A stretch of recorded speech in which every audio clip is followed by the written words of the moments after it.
After being captured and then interrogated by the leader of their enemy, the Zentraedi, and making a daring escape, Commander Lisa Hayes, Lieutenant Rick Hunter, and the boys of Vermilion Squadron have made it back to their home aboard the super-dimensional fortress. As soon as they were able to get cleaned up, they're brought before the top military colonels, generals, and Captain Gloval himself for debriefing. The top brass looks at them dubiously in their reporting of the fleet size, strength, and capabilities of the Zentraedi they witnessed firsthand, and seem even more baffled at the idea of the giant's reaction to a kiss. Also, what is this proto-culture thing that keeps coming up? It was all just a little hard to swallow for these rigid, cynical, old-fashioned bigwigs. Only Captain Gloval, who had absolutely implicit personal trust in Lisa, takes her and Rick's squadron at their words. He backs them up, explaining to his peers that everything that's been reported does indeed add up, considering all they've heretofore observed. Still, this quizzical reception was vexing for the brave pilots in particular. I don't think they believe us. It's probably the dishonest expression on your face, Ben. At least Rick and company could remain good-humored about it all. As Colonel Maestroff prepares to send this report on to Earth Command, Captain Gloval belays that order and chooses this time to announce his intention to break through the enemy lines and make their final move towards Earth itself. It was time to return home. Captain Gloval intended to deliver this information to High Command personally. There was only one more order of business left before ending the meeting. Are you saying that is all, gentlemen? And as for you four, at least for the time being, you will be staying on board. You have earned a little rest and relaxation. You may be dismissed. Enjoy yourselves. One moment, Lisa. Yes, Captain? Personally, I am inclined to believe that your report is accurate. However... Certainly. Thank you, Captain. I know that you believe in us, and I appreciate that. I'm glad you understand. I'd rather face the aliens again than that bunch of brass. They're only doing their job. I'd feel the same way if I was in their place. Sure you would, and they'd feel exactly the same in ours. That's right. Why not look on the bright side? After all of us were promoted, weren't we? And we're going home to a big hero's welcome, so why not relax and enjoy the R&R? You could probably relax in a dentist chair, Ben. But Rick, Lisa, Ben, and Max aren't the only ones on board the ship who have made this journey back to it. The three Zentraedi spies who micronized themselves to human size, Rico, Conda, and Braun, have infiltrated the ship and now move to infiltrate the very society of Earth that refitted this battle fortress for its own purposes. But dressed like they are, they won't get far. The rather excited trio spy a few military personnel as they move into some secret chamber and are perplexed at their talk of getting out of their uniforms. Further observation reveals they've changed their uniforms, and drastically too. But what military purpose could that possibly serve? Either way, Conda realizes their need for disguises will soon be met. The Macross version of this scene actually shows them breaking open several lockers before finally finding desirable and fitting uniforms. Although Braun worries why his are so very different than the other two. Moving right along, they follow the corridor to an elevator, and one can only assume it wouldn't allow them access to many parts of the ship without some kind of security clearances or cards. But one place they find that surely anyone could visit is Macross City. The lights, sounds, and colors, the flashiness, all of it was instantly overwhelming to the three spies. Surely this is part of the Micronians' nefarious tactical brilliance, indicative of their unpredictable strategic brilliance they've displayed in battle. In fact, Braun spots some incoming assailants who may be on to the spies. Warriors!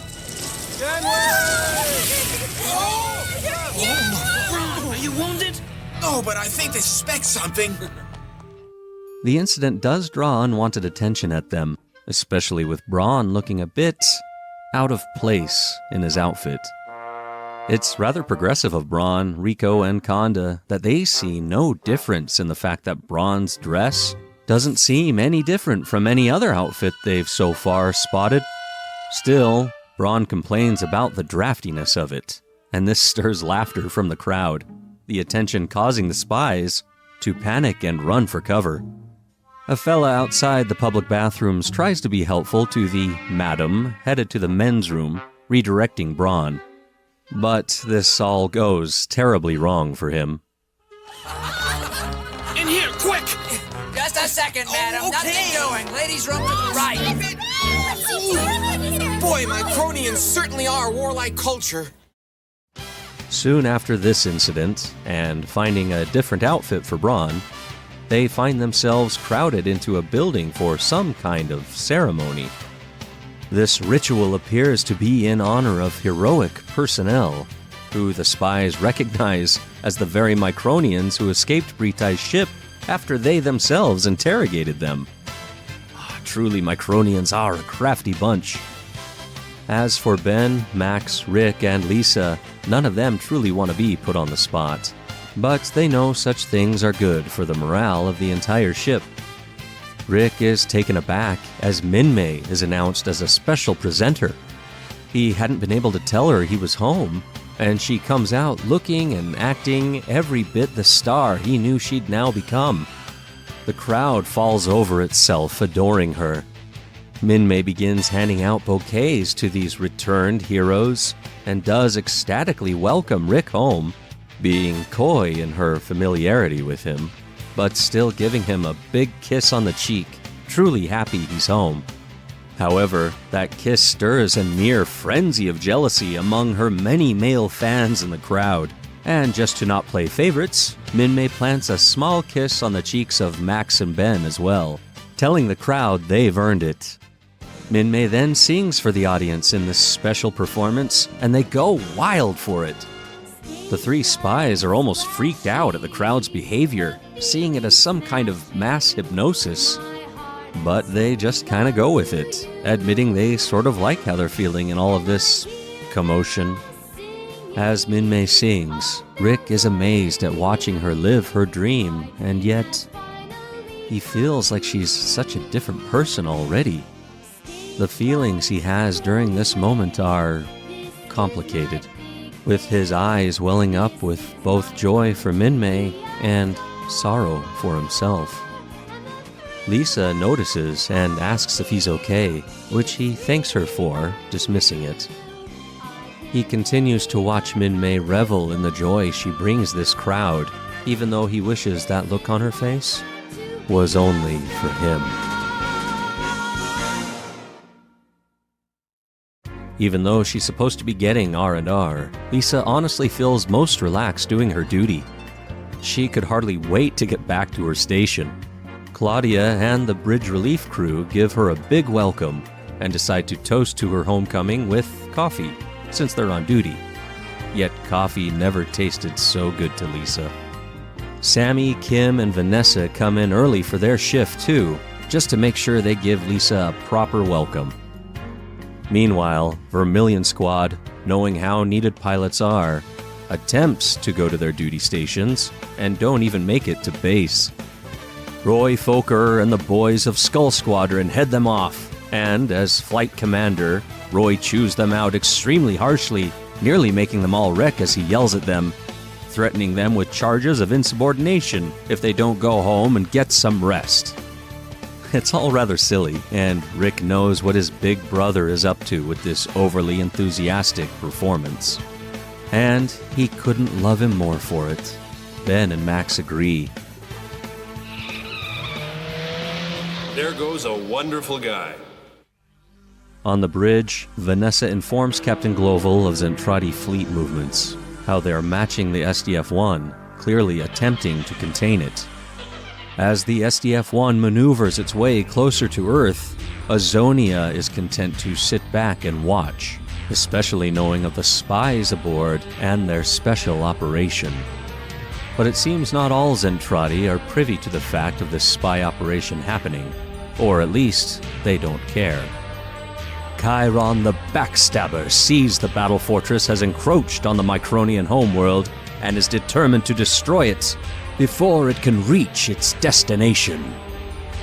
As he makes his move, putting his fleet into attack position, Global sees the reaction he'd expected and orders all alert fighters to scramble. After they launch, the captain orders a full ship transformation. In the city, Rico, Conda, and Braun stand curiously alone in the now empty streets of a city that was bustling just a few minutes ago.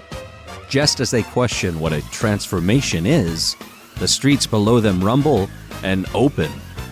They run to find cover, but soon even the gravity gives out as the mighty vessel reconfigures all around. Every section of the ship shifting, every structure moving and reconnecting. The bridge crew administers the now well-practiced sequence until the SDF-1 completes its transformation into its monolithic battle mode. Khyron's division of ships heads straight for the battle fortress and right into the charged shot of the SDF-1's main gun. But the Zentraedi fleet is vast, Khyron's forces unrelenting. They press their attack as the pinpoint barrier defends the SDF-1 while it continues to fire its main gun again and again. Azonia sees the idiotic insubordination of Khyron as he breaks her standing order of not harassing the battle fortress.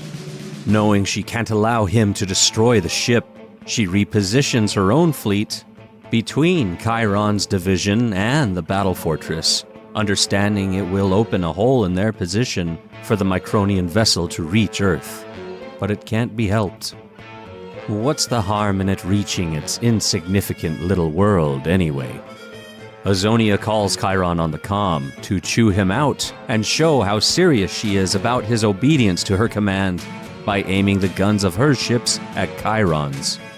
Frustrated, he has no choice but to allow the battle fortress to escape as he curses Azonia's name, robbed by her of his victory. The SDF-1 hovers above the Earth in close orbit, preparing re-entry, but at a dangerous velocity due to their battle escaping the Zentraedi fleet. Yet Captain Global orders them to press on, putting his faith in his crew and the mighty ship itself to hold together. Down and down the SDF-1 travels, letting gravity do its work, using the barrier system to protect the carriers at its arms, since they most certainly were not built to handle re-entry. Some internal sections of the ship buckle under the stress of their descent, with the ship's gravity control becoming erratic. Global notes calmly that it's going to be quite a splashdown. Slowing the ship as much as possible, it isn't long until the gargantuan vessel hits the Pacific Ocean hard enough to sink fully beneath it as water envelops it. And for a brief moment, one wonders if it even survived this aquatic impact. However, the mighty pylons of the main gun surface first, as the SDF-1 triumphantly rises from the depths as she and the Prometheus and Daedalus carriers rest afloat waist-high in the deep blue waters of Mother Earth. She gleams and glistens in the sunlight of the beautiful cloudy sky, and on the bridge, the eyes of the crew glisten in heartfelt tears of joy after finally arriving home, and Captain Global celebrates in his own small way. We have just touched down in the Pacific Ocean. The captain and crew would like to thank everyone aboard for your splendid cooperation during the difficult and dangerous undertaking. It's a beautiful day on Earth. The sun is shining and the sea is calm, and it's good to be back. Sweet home! It looks great! It's fantastic! Oh, it feels so good!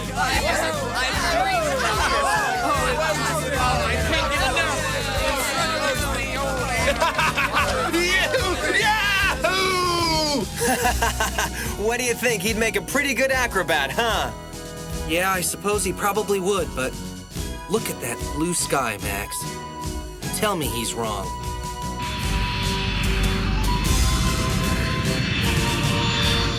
Hey, they're giving us a fighter welcome! Oh, yeah! Somehow, the brave crew of the SDF-1 have done the impossible and returned to Earth from the very outskirts of the solar system while surviving a consistent onslaught by their giant alien pursuers. The crew and the citizens of Macross City enjoy a small reprieve in the loving embrace of their homeworld for now. But the new trials and tribulations they must soon face will truly test them all.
Now that the crew of the SDF-1 had broken through the enemy lines of the Zentraedi and safely returned to Earth, Captain Gloval sits in his captain's quarters, dictating a detailed report for the High Command of the Robotech Defense Force, formed to guard the planet from the inevitability of extraterrestrial threats.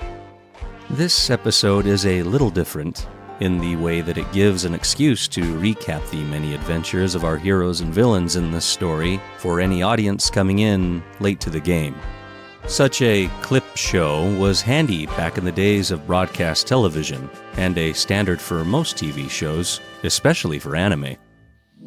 Usually bookended by some wraparound of a character dictating the many events they had all been through, this particular episode doesn't do much except help remind us of what important points in the story and world we've learned so far, especially for what we've learned about the Zentraedi. We are reminded of their desire to capture the SDF-1, the fact that they are just like humans except for their enormous size. And their whole culture, we've learned, is entirely militaristic. Also, they have a segregated society, with their males and females living and operating separate from one another. They are so strong and resilient, they can even survive unprotected in the vacuum of space for a time.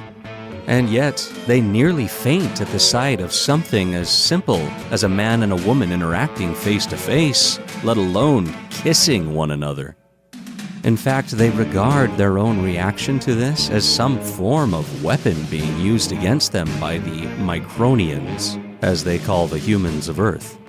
When speaking of such things, the Zentraedi often call back to a term they use, the word protoculture. Now, I thought this would be a good opportunity to discuss what protoculture is in both Super Dimension Fortress Macross and Robotech as well. There's a bit to go over, and I don't pretend to know all the ins and outs of this topic, but please, feel free to comment below if I missed something or don't quite get it right. Whew, here we go. Now, in the original Macross, protoculture is the term for an ancient race of humanoid beings that were the progenitors of humans, Zentraedi, and some other faction known as the Supervision Army.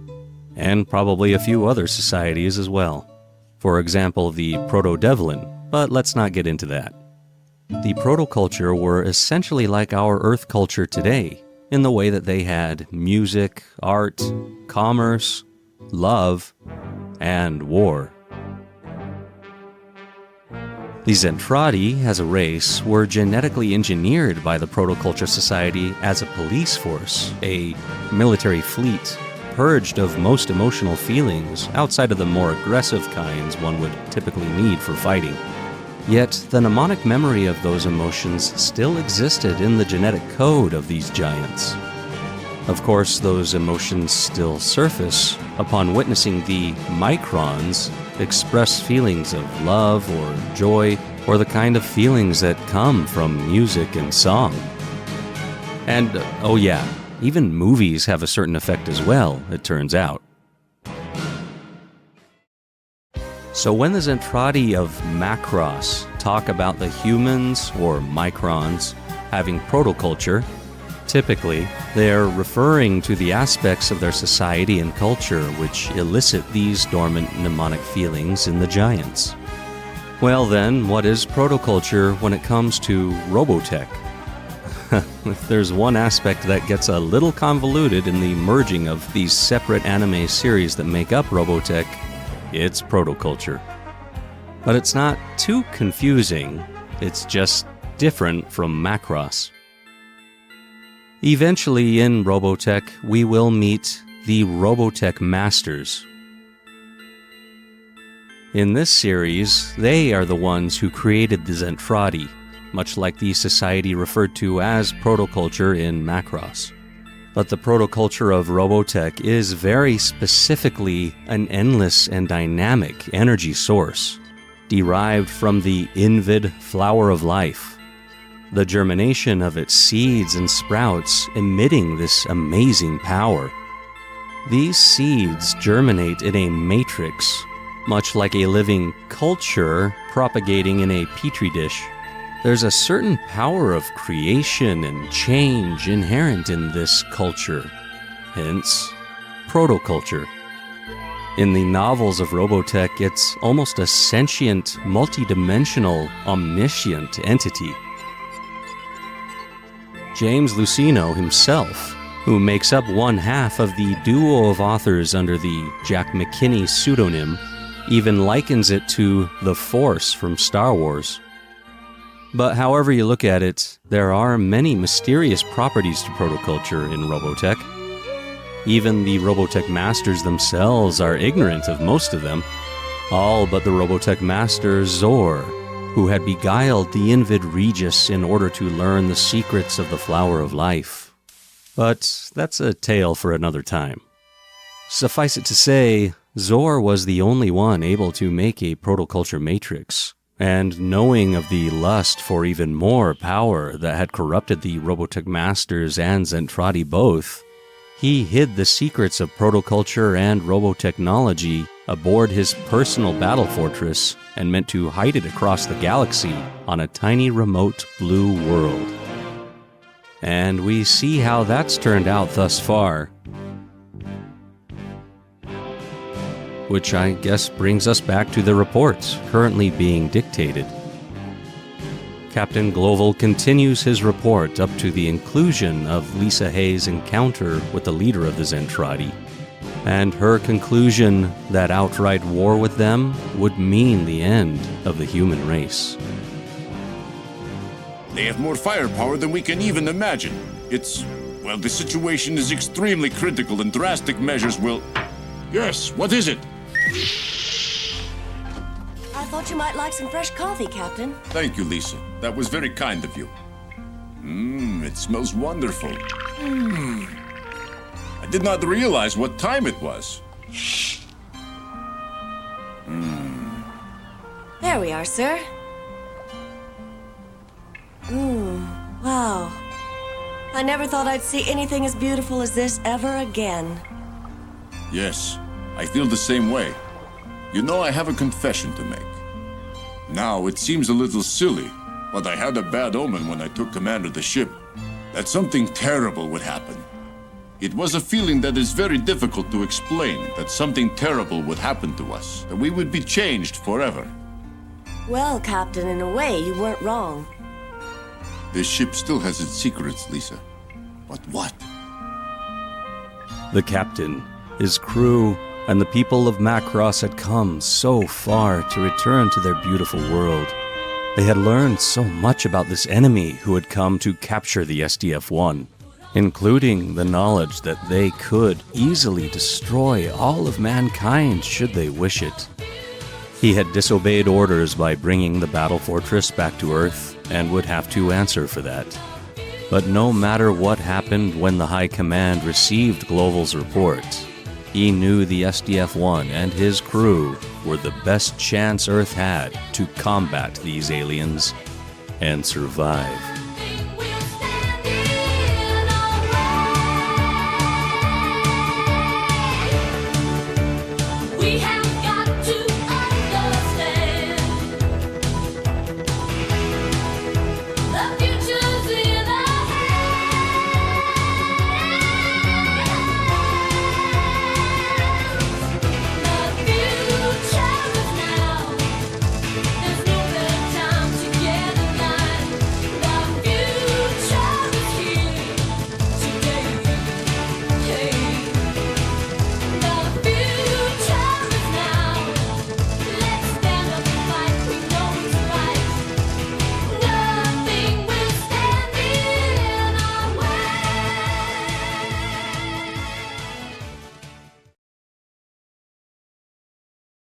Stay where you are. Robotech will be right back.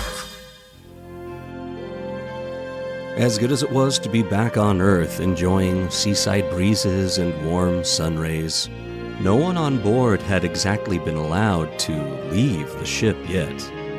However, now that Captain Gloval's report was ready to hand-deliver to the High Command, he and Lieutenant Commander Lisa Hayes endeavor on a classified mission to Command HQ and board a military plane leaving the warmth of the South Pacific for the chilliness of Alaska. The girls on the bridge lament watching them go, with Kim and Sammy wishing they could get off the ship. Claudia tells them to look on the bright side, reminding them just how cold Alaska is this time of year. They are interrupted by their temporary new captain, as Colonel Maestroff maintains tradition by banging his head on the low hatch as he enters the bridge, an indication of how rarely he makes it up there. He relishes his command position, short-lived as it will be, talking big and strutting around like he owns the whole ship, all the while Claudia slyly taking sarcastic shots at his ineptitude as he engages in another tradition on the bridge. There's no smoking on the bridge, sir. What? It's on page 2 of the ship's rulebook, isn't it, sir? Of course, I was only holding it. I have no intention of lighting it. Excuse me, Colonel. I request permission to leave the bridge. What? Yes, sir. You see, I've just ended my shift. Oh. Go right along there, Officer Grant. I'm sure we'll be able to operate just fine until you get back. Claudia, why don't you check in later anyway, just to make sure the bridge is still here? Hang in there, girls. Meanwhile, on top of the Daedalus carrier, an ongoing festival is being had by the citizens of Macross City. And nobody is partying harder than Mayor Tommy Lewin, who, in a touching moment, expresses gratitude to the vessel and crew who kept he and his people safe from the Zentraedi. And secretly, the 3 Zentraedi spies learn of the Micronians' varied, mixed beverages as they try their best to mix in with the crowd. As for Claudia, she knows how she'd like to celebrate, and the fact that she clearly has a key to Roy Foker's apartment speaks to the level of their relationship. But Roy's soft snores speak to his level of exhaustion. And yet, this ace pilot is never too tired to fly his girl on a special mission. Rick Hunter also prepares for a special mission of his own, as he and the flight mechanics go over the checklist for his new fan jet. The very same fan jet won by Minmei when she was crowned Miss Macross. The mechanic tells him he's not only lucky to be leaving the ship, but spending time with its new beautiful celebrity as well. Wonder if she's changed much. Well, this is quite a turnout for you, Minmei. Yes, I suppose these mobs are part of the price one must pay for fame.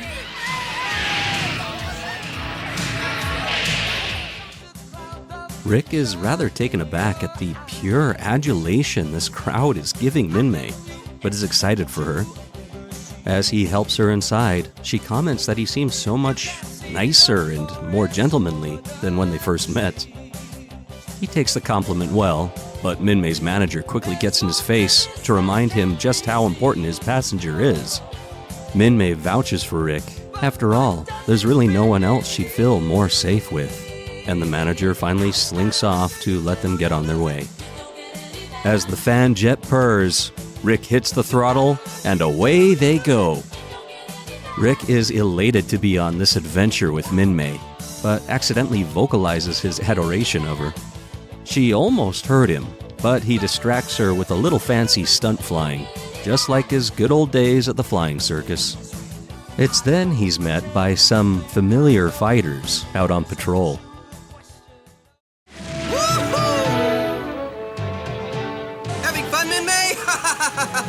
Escort approaching at 5 o'clock. Hey, Lieutenant, it's Ben and Max. We understand you have a VIP aboard. We're heading back to the ship. Have a nice date. So long, wise guys. See you later. Max and Ben are silly, but it does sort of feel like a date. Yep. Oh, it's great to get away, but when I get back, I have a whole lot of work to make up. Although Minmei is excited to see her parents, she lists off all the events, TV shows, and even a movie she's due to star in. Rick listens politely, but it's clear he resents this busy schedule since it keeps the two of them from progressing very far together. Minmei is rather oblivious to his chagrin, as she says she maybe can get Rick a small role in her movie. What would that be like?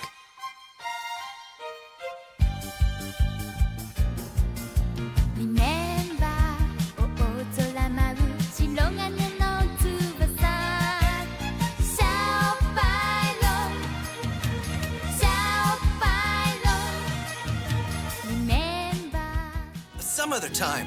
But where do you get all your energy? I'd be exhausted trying to keep up with a schedule like that one. Huh? What?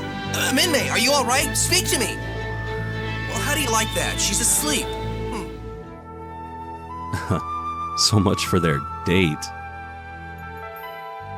The flight for the captain and his first officer isn't nearly as thrilling. They approach Alaska Base, a vast, mostly underground complex, and receive clearance to land and descend into the base itself. Traveling several miles through its expanse, Captain Gloval takes this opportunity to explain the workings of the base to Lisa, who had never been to it before. Even as an admiral's daughter, Lisa was kept in the dark about most of the classified top-secret aspects of the base, including, the captain tells her, knowledge of the Grand Cannon, an enormous weapon making up the entire center of the base. A project that Lisa's own father headed, she finds out, as Gloval explains. Who else was there? He was the visionary. He pushed for the creation of this complex when no one else thought it was necessary. My father was responsible for all this? I didn't know that. Your father has always been very decisive. When we were serving together, a problem came up once about inadequate rations for the men. When he couldn't get any action from headquarters, he ordered our entire division to raid the food supplies of the commanding general. My father got away with that? Really, it's true. I can hardly believe it. The general thought spies had infiltrated the regiment. He kept sending down orders for us to find them. It's good to hear you laugh again, Commander. I think this is the first time I've heard you laugh since you escaped from the enemy. Huh? But I wonder if we'll feel much like laughing after this meeting with the governing council. It's crucial they be made to understand the aliens are only interested in the battle fortress and its secrets, not in our world. I hope you've thoroughly prepared your arguments, Commander Hayes. I'm ready to go, Captain. That's good. I'm sure we'll be able to convince them. After all, we're the only ones who've had close contact with the aliens. Attention. Smoking in this capsule is forbidden. Huh? Please put out your tobacco immediately. can't I smoke anywhere anymore if it's not my bridge officers warning me it's these machines? Captain, are you worried about the ship? Is something going to happen to us? Why do you ask? When something's bothering you, I notice you always pull out your pipe and start to light it.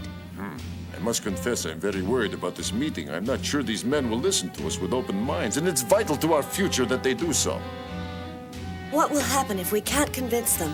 The Earth will go to war against the aliens. Suddenly, the prospect of facing these top generals felt more like a descent to hell, to face the devil. Global hoped that this meeting would at least result in the allowance of the tens of thousands of civilians from Macross Island to receive permission to disembark and return to their families here on Earth. At that point, he would happily leave with the SDF-1, possibly even consider an exchange with the Zentraedi, giving them the ship in return for guaranteed safety of the Earth and its people. Whatever it took to prevent all-out war with this aggressive and powerful enemy. It all rested on Lisa's account of the enemy's power and capabilities, and whether they could convince this council, which included Lisa's own father, to seek peace with the Zentraedi, or face an indomitable aggressor. As Rick and Minmei approach Yokohama, Japan, he rouses her from sleep, pointing out Mount Fuji as they close in near Tokyo Bay. Minmei takes in the smells and sights of her childhood, but quickly grows frustrated at Rick's lack of enthusiasm, wondering if anything impresses this flyboy. Entering Chinatown, Minmei is glad the neighborhood hasn't changed much, considering she herself has quite a bit.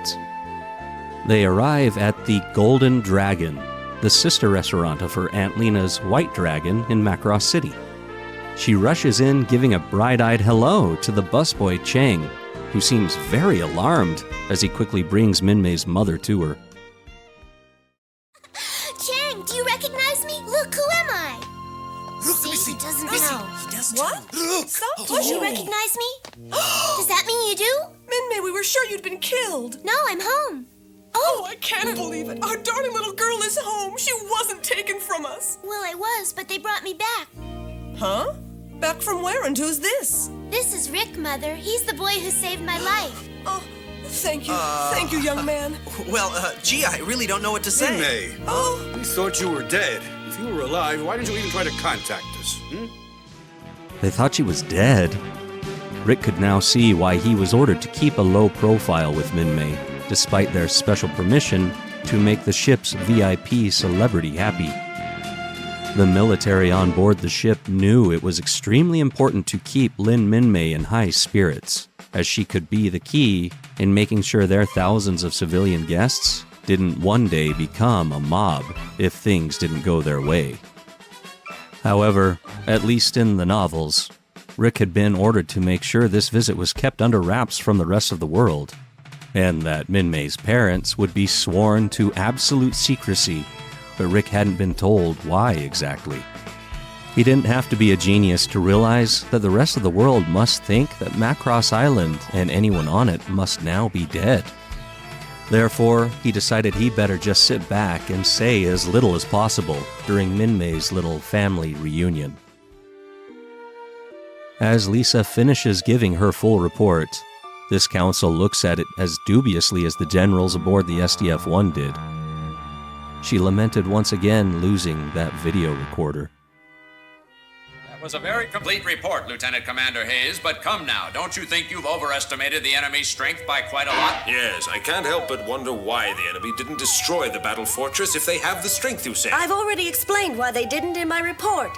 You expect us to accept that report as the truth? That's all, Commander. We've all heard quite enough. You may sit down. Admiral, Shh. Gentlemen, what about the authorization for the requests that were attached to that report? The negotiation plans and the relocation of the 70,000 survivors? We'll discuss your requests at our next regularly scheduled meeting. Oh, I can't believe they treated us like this. I do. I think we've lost the fight. But how can you already know that? There's something going on here we don't know about. Their minds are made up. Oh, I wonder what they're planning to do with us. Minmei's visit with her own father isn't going much better than Lisa's. Mom and Dad refused to let Minmei go back to the SDF-1 since they only just found out she's still alive. She yells at them about how she has a career she'd always dreamed of there, is an important person, and tries to drag Rick in to back her up, as he remains rather speechless. Her parents planned for Minmei to get married one day and take over the restaurant, and nearly betroth her to Rick on the spot, offering such a deal. As tempting as it is, he wisely remains neutral. Just then, some dude comes down the stairs to see what all the yelling is about. And Rick seems rather jealous when Minmei greets this Kyle with a giant hug. Turns out, it's his parents who own the restaurant in Macross, but he joined the peace movement, protesting war. So he thought it was best to move away from the world's new, super-dimensional battle fortress. But when he'd heard the entire island was destroyed, he moved in with Minmei's parents to continue his work and studies. When I tried to go back for a visit, I couldn't get a boat. They told me everything on the island had been destroyed. It was terrible. Well, I'm glad you're here, even though you're the only one who made it. But your mom and dad are doing just fine running their business. Huh? What? They're alive? Sure, silly. They're on the ship. They're where? They're on the spaceship. You mean you didn't know? What? No! Most of us survived. This is Lieutenant Hunter. He's one of the fighter pilots from the ship. Oh, hello. Hello. Rick, this is my cousin Lynn Kyle, who's been like a brother to me. Kyle, Rick is the one who saved my life. It was a privilege to do it. I thought soldiers were expected to aid civilians in times of emergency. But we appreciate your efforts anyway. When Rick came along and saved my life, he hadn't become a soldier yet. So, you decided to join up later, huh? That's right. What do you think's so good about the military? Huh? Yes, this Kyle is every bit as delightful as you think he's gonna be. On the plus side, he does actually agree with Minmei that she be allowed to return to the SDF-1 and continue on living her dream. But under the condition that he go with her and keep an eye on her, which also allows him to see his folks. Oh, Rick is absolutely ecstatic at the prospect of this guy weaseling his way into Minmei's life. Back in Alaska, the council reconvenes with Global and Lisa, but the outlook isn't good. Although they find most of the report to be accurate, they side on the idea that their fully functioning Grand Cannon will protect the planet just fine, and see no reason to give any leverage to the aliens in negotiations. They would rather use the SDF-1 as a decoy as they enhance their understanding of robotechnology and build up their forces for war. What's more, Global finds his request to allow the civilians to leave the ship is denied. The Council finally informs them they've kept the knowledge of the giant aliens attacking Earth a secret from the world, so as not to cause mass panic. And the destruction of Macross Island was done by anti-unified government terrorists. Since the crew and civilians had all officially been declared dead, the SDF-1 and all hands aboard are ordered back into space immediately. The Council is even so callous as to suggest that if Lisa's report on the fascination of Earthling behavior is accurate, it would be a good thing to have an entire city on board. Despite the truth to that, Lisa calls on her father to compel him to reconsider this, and Admiral Hayes quickly rebukes the lieutenant commander for trying such a ploy. It's crucial you draw the enemy forces away from this planet. At what expense? Captain, we're not insensitive to your situation, but we must have time to strengthen our defenses and increase our knowledge of robotechnology, and you're the only ones who can give it to us. Father, this is too much to ask of all those civilians. Commander Hayes, we may be father and daughter, but while we're here, I expect to be addressed according to my rank. Do you understand? After Global tries one more desperate appeal to avoid any semblance of war, the Council abruptly, officially, ends the meeting, putting an end to the debate, with Lisa and the captain having lost this battle.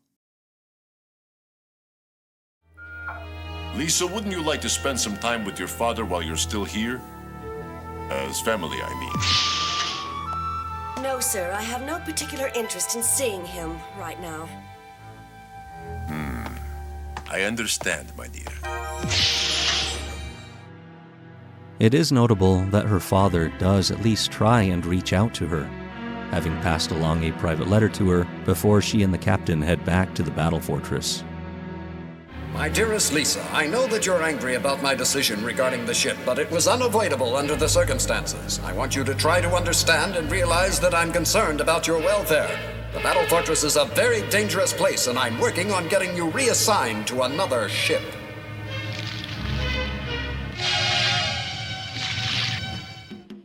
Rick finds himself having to tolerate the presence of Kyle, made worse by the fact that he's stuffed in the back seat with Minmei on his lap. That was kind of their thing, after all. The fact that they are so flagrantly flirty with each other calls into question just how closely related they actually are. But trust me that from here on out, it's best not to think too hard about it. Unfortunately for Rick, he's stuck bearing witness to their constant banter the whole way back, which seems particularly unfair since she slept the whole way when it was just the two of them. Two planes head back towards the SDF-1 from two different directions and two very different missions, both of which seem to have ended in defeat.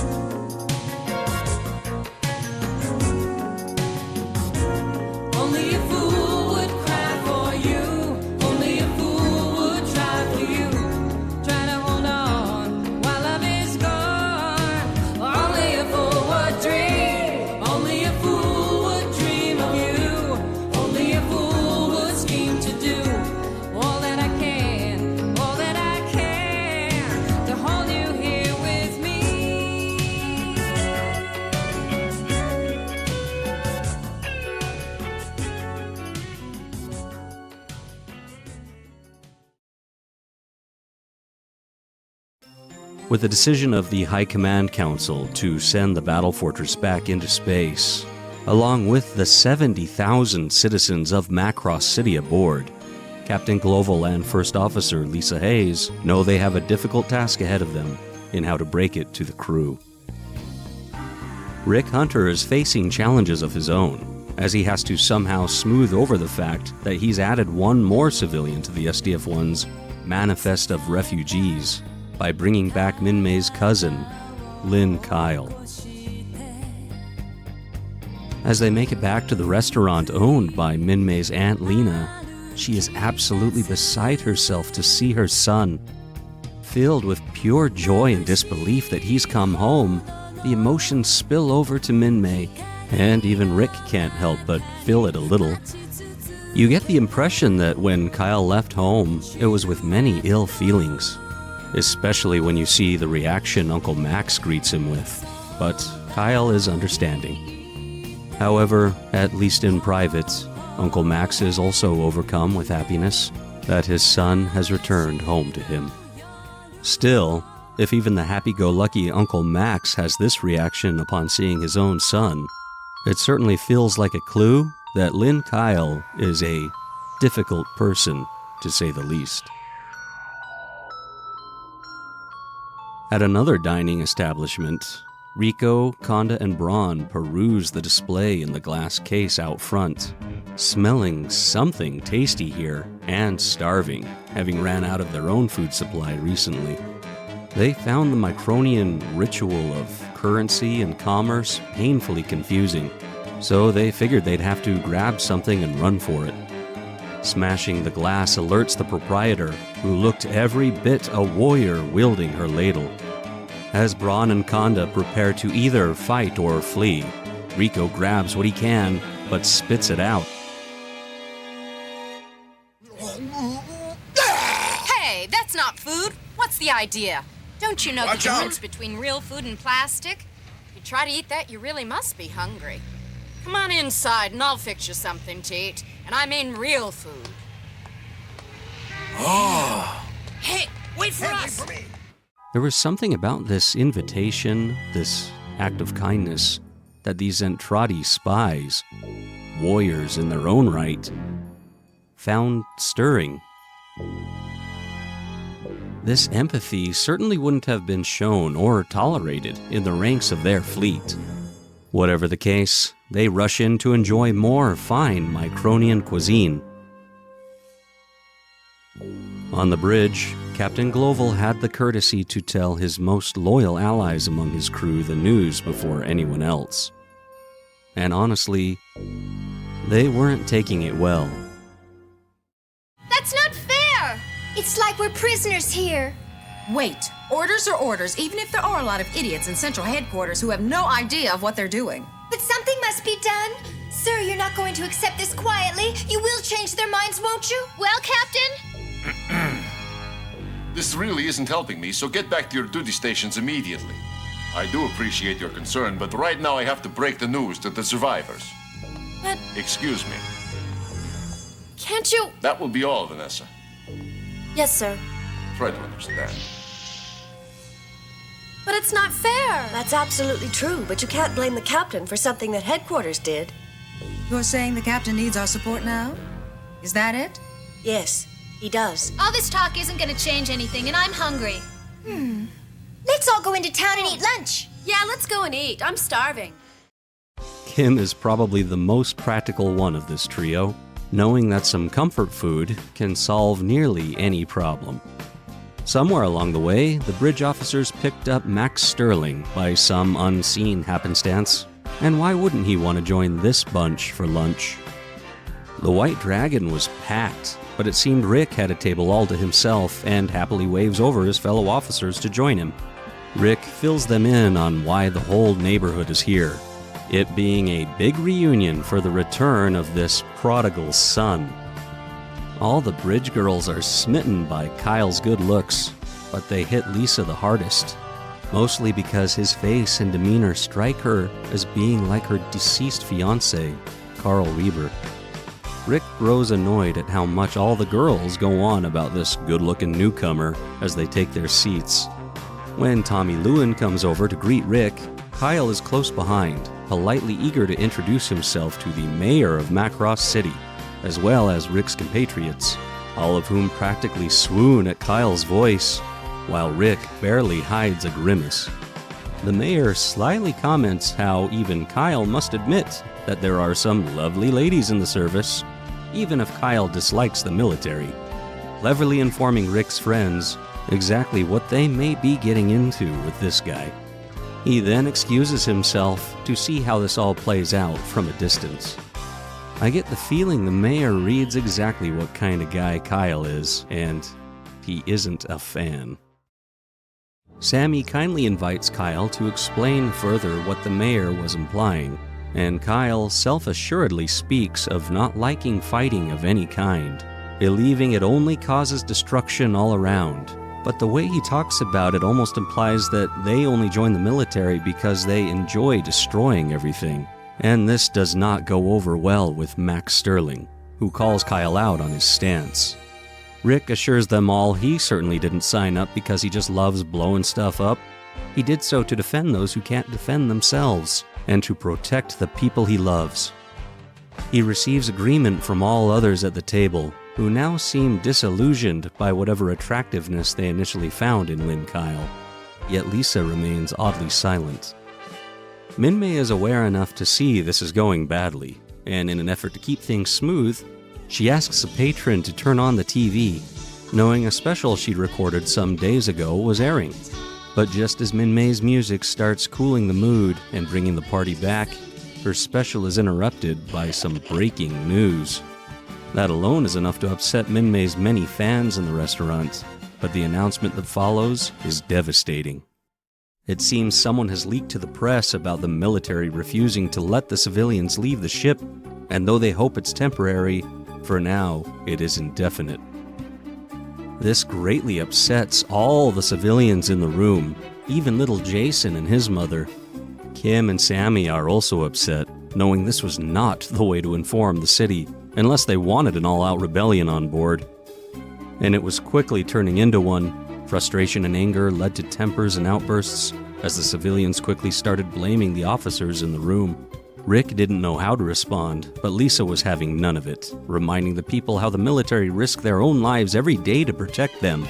But the list of grievances mount from the one patron, and though the bridge crew empathize with them a great deal, Lisa knows it's time to leave.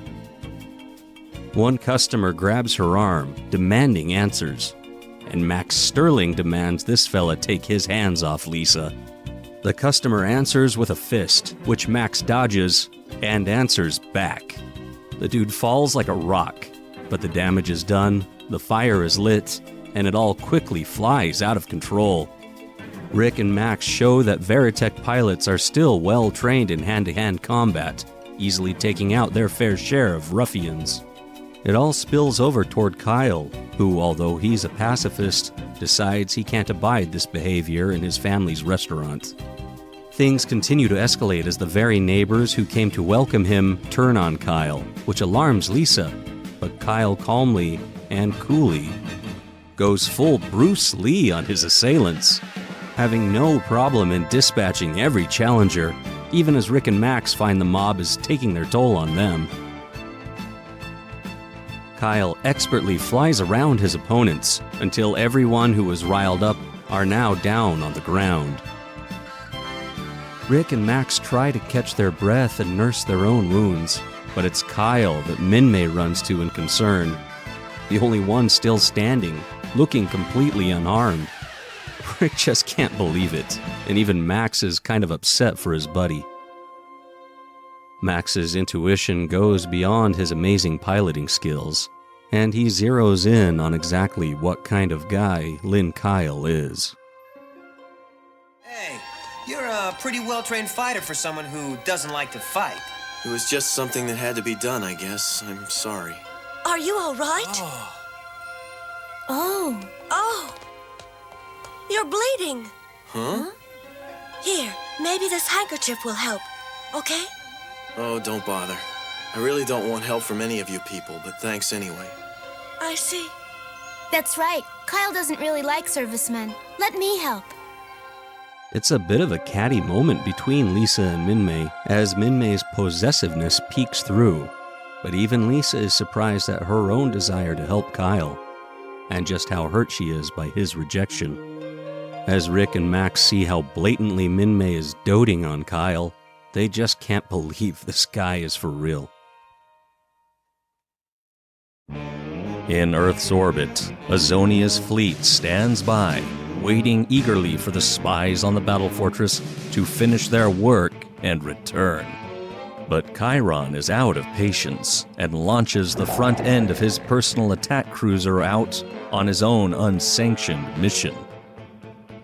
Azonia is informed of this and is rather upset by it, but also feels some bit of respect at his initiative, not really blaming him for his desire to end this waiting game they play. As Khyron's attack ship blazes through the atmosphere, it is immediately detected by the relief crew on the SDF-1's bridge, who inform Captain Gloval. The captain orders Lisa and the others to return to the bridge and takes this as an opportunity to radio Earth Defense for support and see what they're willing to offer as the Zentraedi attack the battle fortress.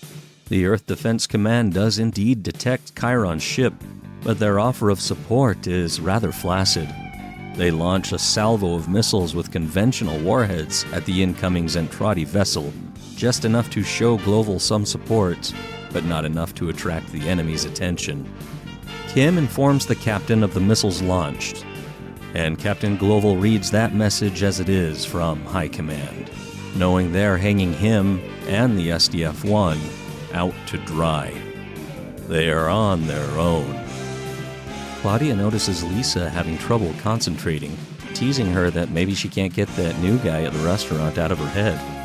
Indeed, Lisa is distracted by a great internal struggle emerging within her. The missiles hit Khyron's ship and do nothing. As Grell proposes a counterattack, Khyron reveals he cares nothing for this planet or its puny inhabitants. He has but one goal: to destroy the Micronian battle fortress. The alert wing of Veritech fighters meet Khyron's ship in the sky, and he launches his own attack wave back at them. continuing on to the SDF-1, dropping battle pods right on top of it. Khyron's attack is so heavy it decimates the initial wave of fighters sent at him, and Khyron himself descends to personally oversee this attack, knowing he only has so much time before Azonia interferes. As he takes position on the Prometheus, the captain specifically orders Vermilion Squad to its deck at once, knowing Rick Hunter and Max Sterling were two of his best, and Ben Dixon was no slouch either at this point. Rick heads into battle once more, but even as he goes over his battle orders from Lisa, he notes how overwhelming the enemy forces are this time. Then Lisa gets hit with an overwhelming concern in that moment, finding herself, in that instant, struck with immense concern for the safety of Rick Hunter.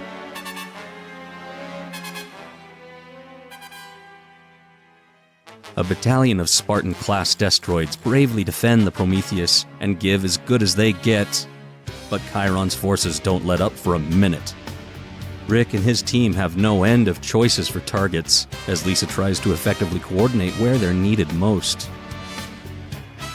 And Khyron makes progress nearer the main part of the ship, but finds himself interrupted by a legion of Quadrano power armors sent from Azonia, led by none other than the fierce MIRYA PARINO. The purpose of your operation is to thwart Khyron's plan. Therefore, do not fire at the enemy. So, don't fire at the enemy, huh? Well, it seems as though my radio is broken or something. I love it when a good plan works out well. Khyron, come in immediately. Can you hear me? You are in violation of your orders. Therefore, stop this attack at once.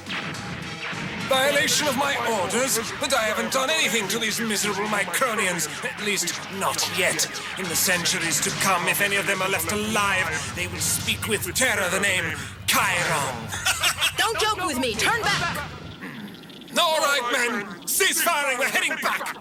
Excuse me, sir. Would you please repeat that? We're going back already. Yes, I've just received a direct order from Commander Azonia. But don't forget to get your souvenir, my friend. My souvenir? Why, no, sir. I certainly won't forget that. Even as transport ships are dropped to hasten Khyron's evacuation, many of his troops begin the process, but the battle is still raging in all quadrants around the ship.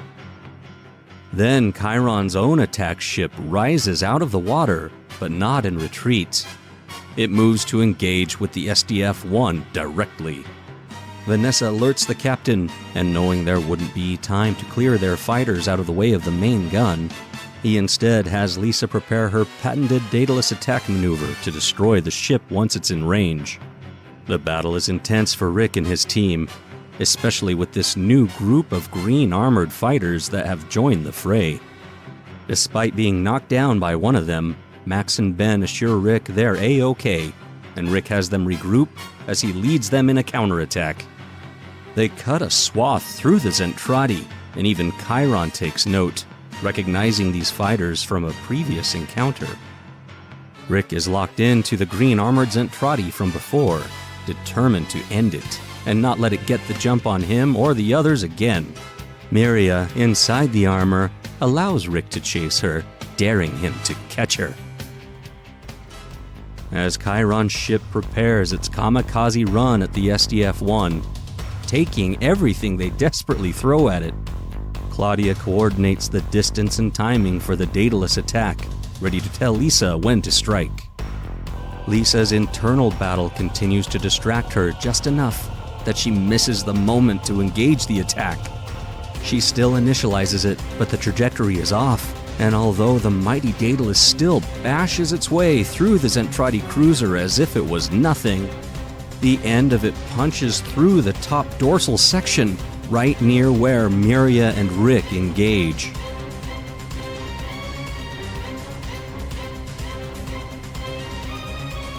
The missiles, meant to fire inside of the ship, pour around the outside of it in a swarm that surrounds Rick Hunter. Even skilled as he is, he catches a missile on his tail.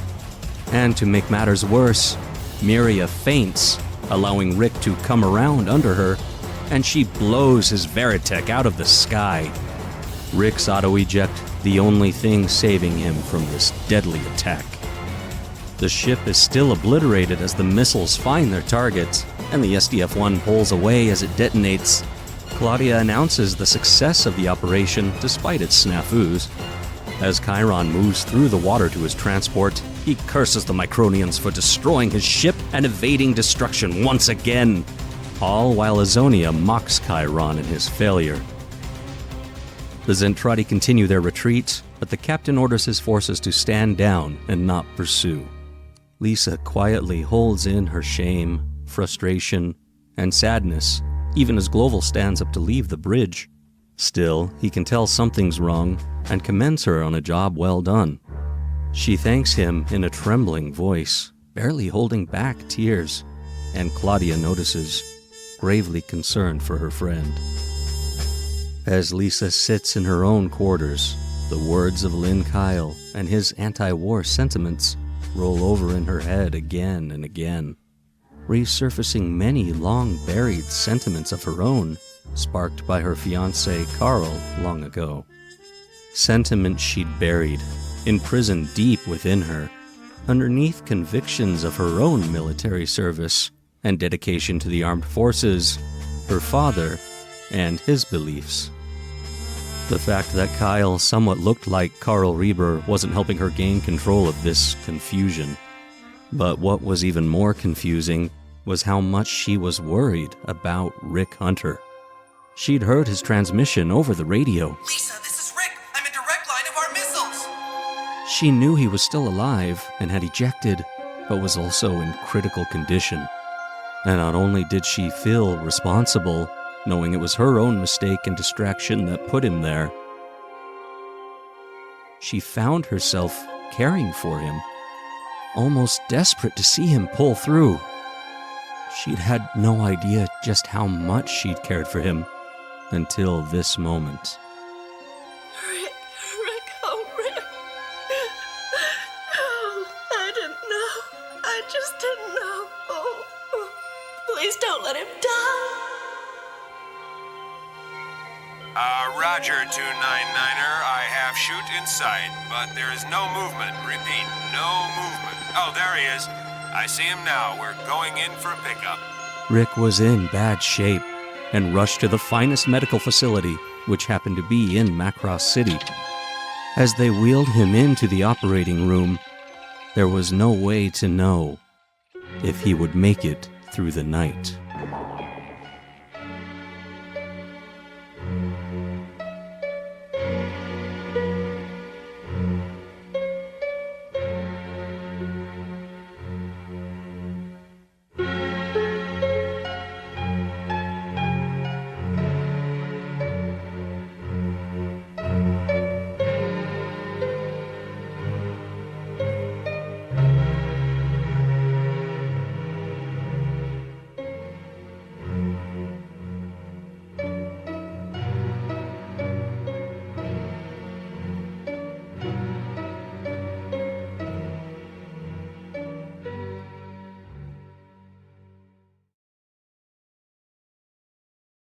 バトロイドバルキリー4タイプ登場。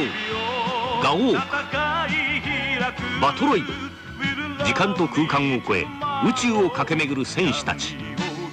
多くの人々の運命を乗せて超時空要塞マクロスは行く。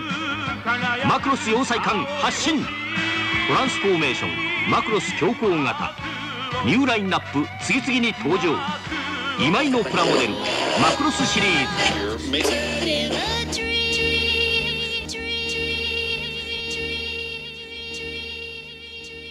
Ladies and gentlemen, we will be starting momentarily.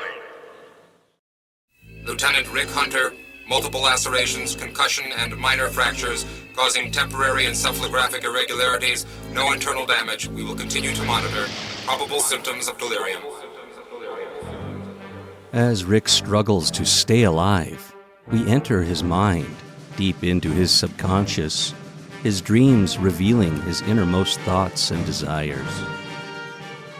Really, for the most part, This is another clip show episode, and frankly, considering the dire life-or-death struggle Rick is in physically, the mental state of him that we're shown is more of a comedy. Also, the newer bits of it are really well animated, and the older bits are recontextualized in extremely funny and clever ways. Minmei gets kidnapped.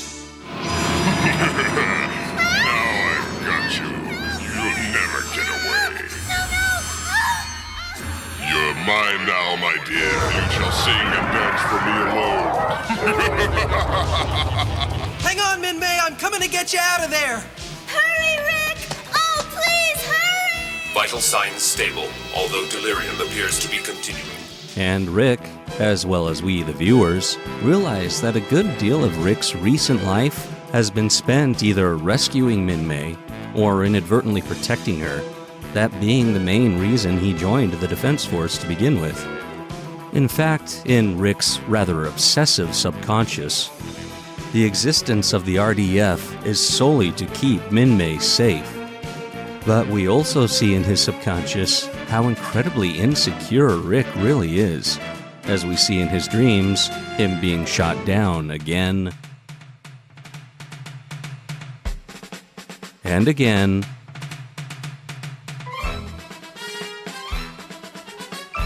and again. And it all leads up to one of my favorite little moments in the series. Whenever I fly, I get shot down.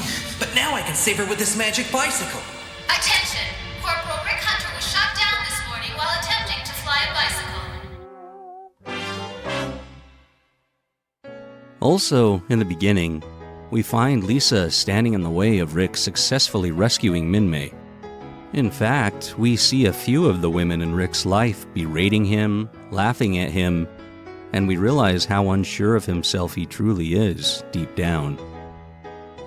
Roy, at least, is 100% supportive and loyal, though, and serves as a big part of Rick's inner self to cheer him on and give him confidence. But as his dreams go on, just like in the series, we see Lisa growing more supportive and helpful to Rick in his life and goals, and in this case, his mission to rescue Minmei from the evil giant that took her. Ben and Max are there too, although we get a few glimpses of Rick's insecurity of just how much better of a pilot Max is compared to himself. I've been sort of wondering, though, what's all this gonna cost me? Not much. Just follow orders from now on. Well, all right. Watch out, Max. They're coming in right behind you. Huh? I'll show them something.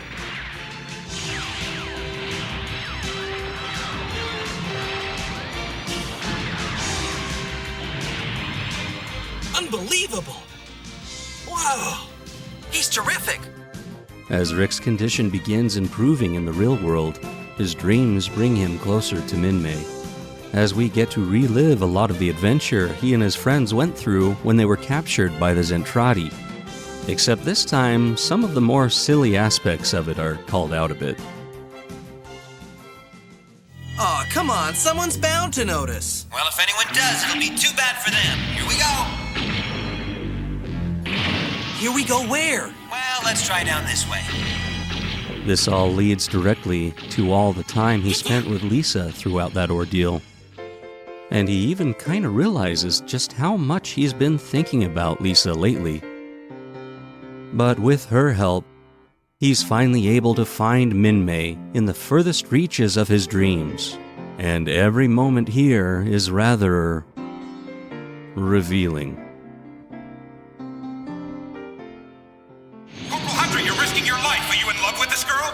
I am. We copy, VT-24. You are hereby authorized to receive the Medal of Bravery upon completion of this mission. That is all. Minmei, I'm here. I came just like I promised. But who are you? It's me, Rick Hunter. Jump on. Oh, you did come. It was very nice of you to fly all the way over to pick me up for a date, but I can't go.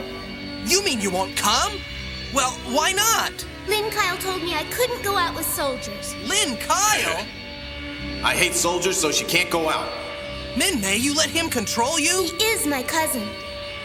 I don't believe this. I didn't realize he was so powerful. If that's the way it's gonna be, then I'm quitting the service right now. You can't quit now. I give up, Rick. Please don't. Rick, you've destroyed him. He's gone. Come on, jump in. Hurry up. What are you waiting for? I can't. Then I'll just have to carry you. Wait, Rick. Oh!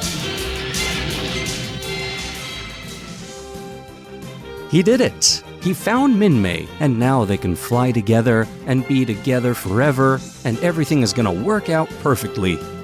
His Veritech even turns into his beloved old plane, the Mockingbird, again for a little bit. Now he has Minmei all to himself, and they can finally spend some time together. These dreams are indicative of his improving health in the real world, as he and Minmei explore around the secret chambers of the SDF-1, just like they had before. Through all of this, in the back of Rick's mind, he's ever aware of the existence of the Zentraedi, the constant threat they pose, their immense fleet of warships that he and Lisa had seen together. But wait, when did Lisa join him and Minmei in this dream? Why was he thinking about her again? Nope, it's Minmei who he's with, and that's the way he wants it.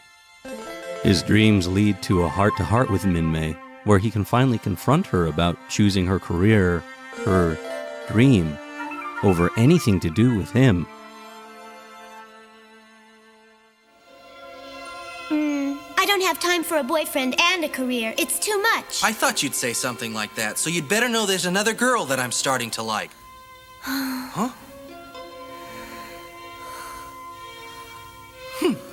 Oh, did you hear what I just said? Well, that's terrific. Every time I start to talk about something serious, she goes and falls asleep on me. Ha! It is nice to have her all to myself for a while, without a lot of other people trying to get in the way. I wonder if she'll pay more attention to me now that I've rescued her. She literally always does fall asleep when they get alone time, and she'll do it again next episode. Just wait. Rick, how long will we have to live in this tent? Only for 2 weeks. After that, the people at the base will notice we're missing and they'll start sending out search teams to find us. I rescued you and now they'll have to rescue us. But what if they don't find us? Will we die here? They'll find us. Don't worry. I told them where we are. Good. Patient progressing steadily. Prognosis good. Anticipated return to consciousness in 1 hour. It's telling that much of the rest of Rick's dream takes place in this tent with Minmei, as this is where he built the biggest connection with her and felt the closest. And also where they talked about their dreams for the future, one of which Minmei mentioned at the time was to get married one day. You'd be married, hmm? Well, I can see how you would have made somebody a really good wife. Well, thank you. But now I won't have the chance. Why don't you be my wife? Every time I start to talk about getting married, you fall asleep. Have I been doing that? I'm really very sorry. It might be a very good idea, though. How would we look on our wedding day? Huh?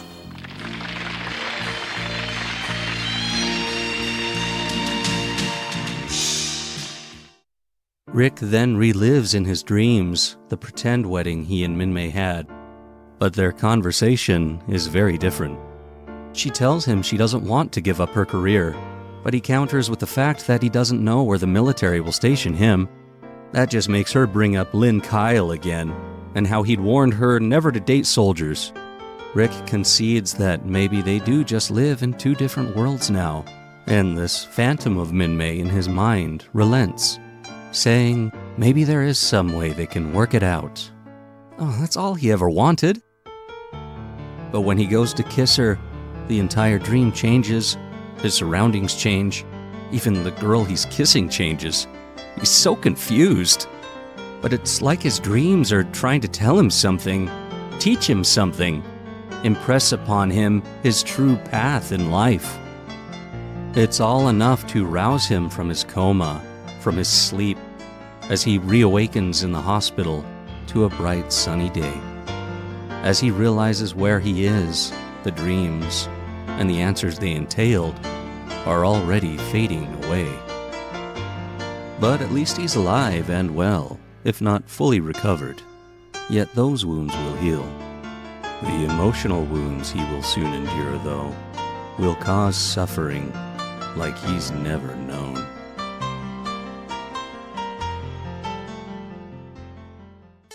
Honestly, this episode, Phantasm, is actually a lot of fun and has some of the best laugh-out-loud moments of this entire show.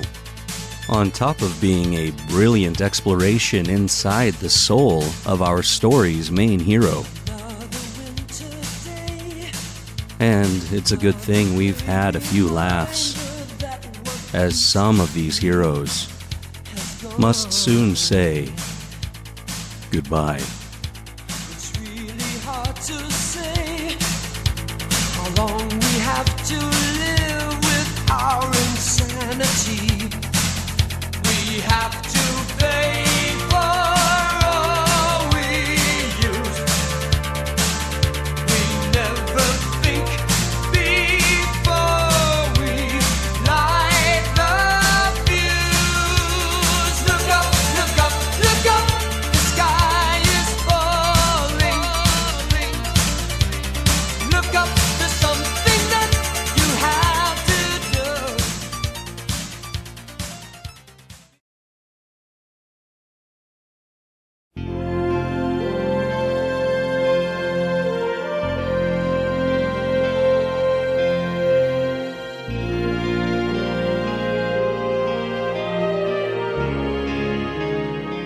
Rick Hunter, having regained consciousness, still had a ways to go before he was cleared to fly again. That was all well and good, as he seems to have lost his confidence as to whether he ever should fly again.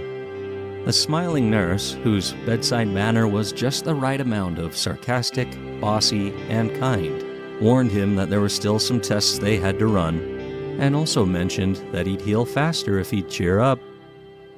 As she excuses herself to finish her rounds, a different visitor was waiting in the doorway.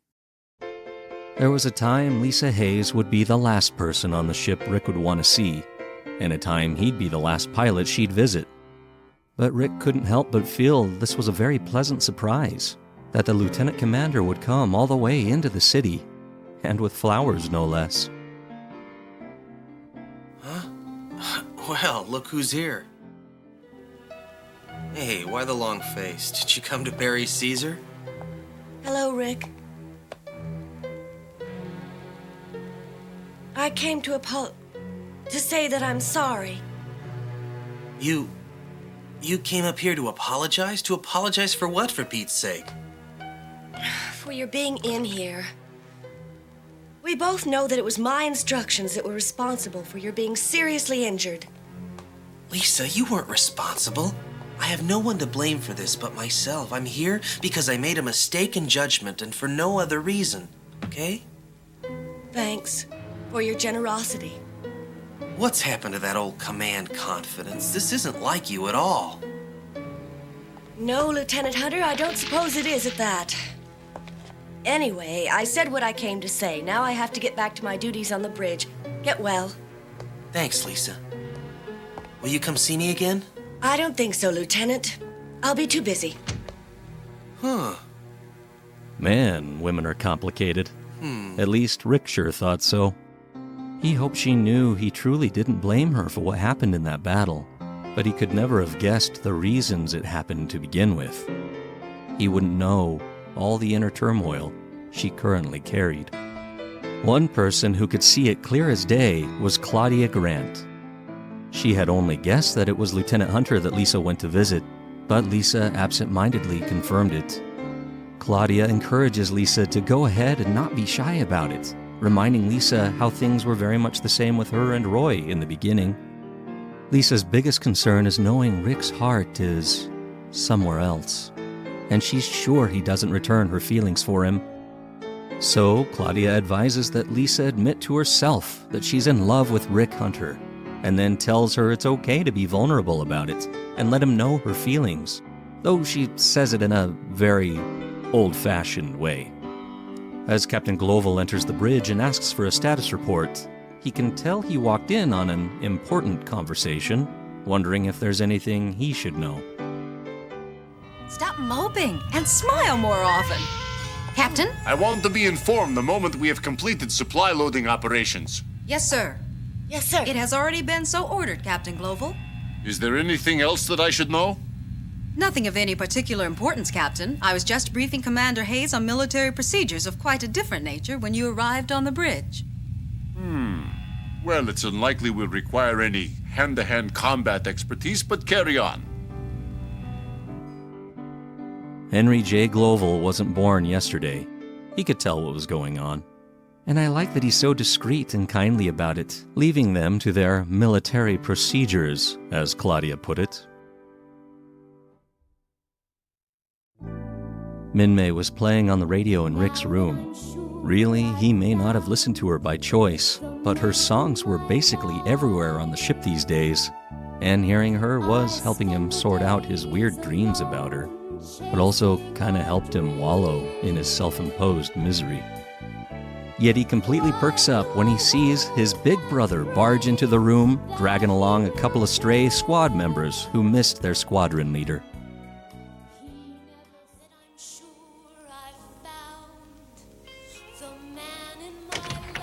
Huh? Hi there, buddy. How goes it? Hi, big brother. Hey, what gives? Can't you keep out of trouble? Here, this is for you.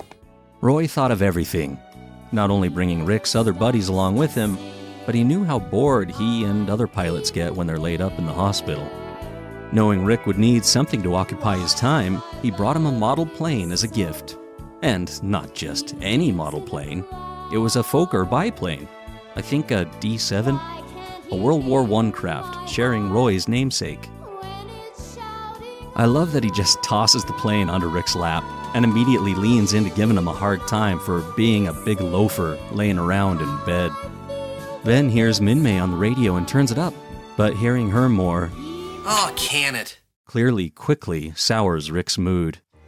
Roy knew how low morale could get after a pilot gets grounded while he heals up, but Rick was in it deep. Max had never seen his buddy so low and suggests they get Minmei to come give him a personal command performance right here. But as soon as the words are out of his mouth, the look Rick shoots him helps Max realize he'd said exactly the wrong thing. Rick says he figures Minmei is too busy to visit a washed-up fighter jockey like himself. When Ben densely jokes with Rick that maybe then he'd be willing to set Minmei up with himself, Rick threatens to punch him in the nose instead, and that's when Roy realizes maybe they were doing more harm than good with his visit, dragging Ben towards the door. Max is sure Minmei must be the one who brought Rick those flowers, but Rick confesses it was Lisa Hayes that brought them by. Ben wants to know why, but Roy pulls him away before he can make Rick's condition any worse.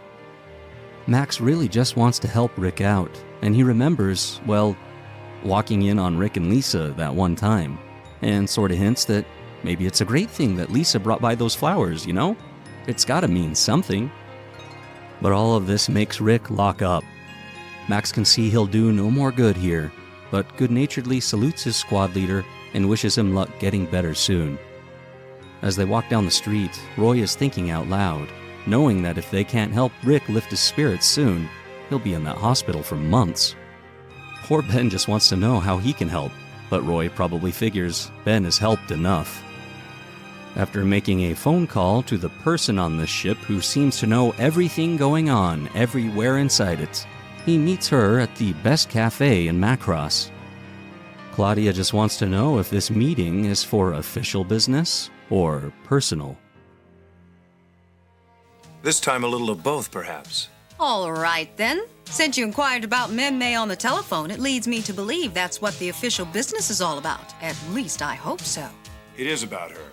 You're right. I was hoping to track her down for a friend of mine who could use some cheering up.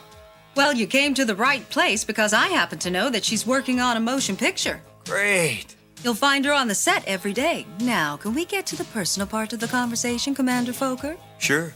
Exactly how personal did you want me to get? Dinner tonight? You got it, kid. But I'm only coming if you promise to make your famous pineapple salad. Right now, I gotta get going. I'll see you later. About 7, okay? Sure, Commander Fokker. Dinner tonight, if we're lucky, breakfast. I love that Claudia grabs the teacup he was using and cradles it close, just imagining the lovely night they have ahead of them. Elsewhere in the city, Rico, Conda, and Braun are researching the latest Micronian technological breakthrough. Minmei dolls, get your Minmei dolls right here. Step right up. Get them while they last. Last chance, it's Minmei herself. When these beauties are gone, there won't be any more.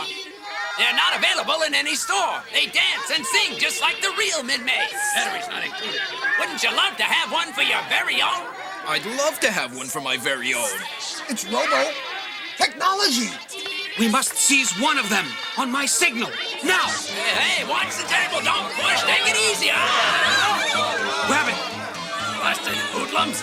Somebody will have to pay for this. If it were up to me, I would have grabbed the Takotoku Valkyrie, Astro Boy, or Gigantor toys that are back there. I'm just saying. Not far away, a very bored trio of bridge officers walk along with nothing better to do on their day off than go into town and hope for the best.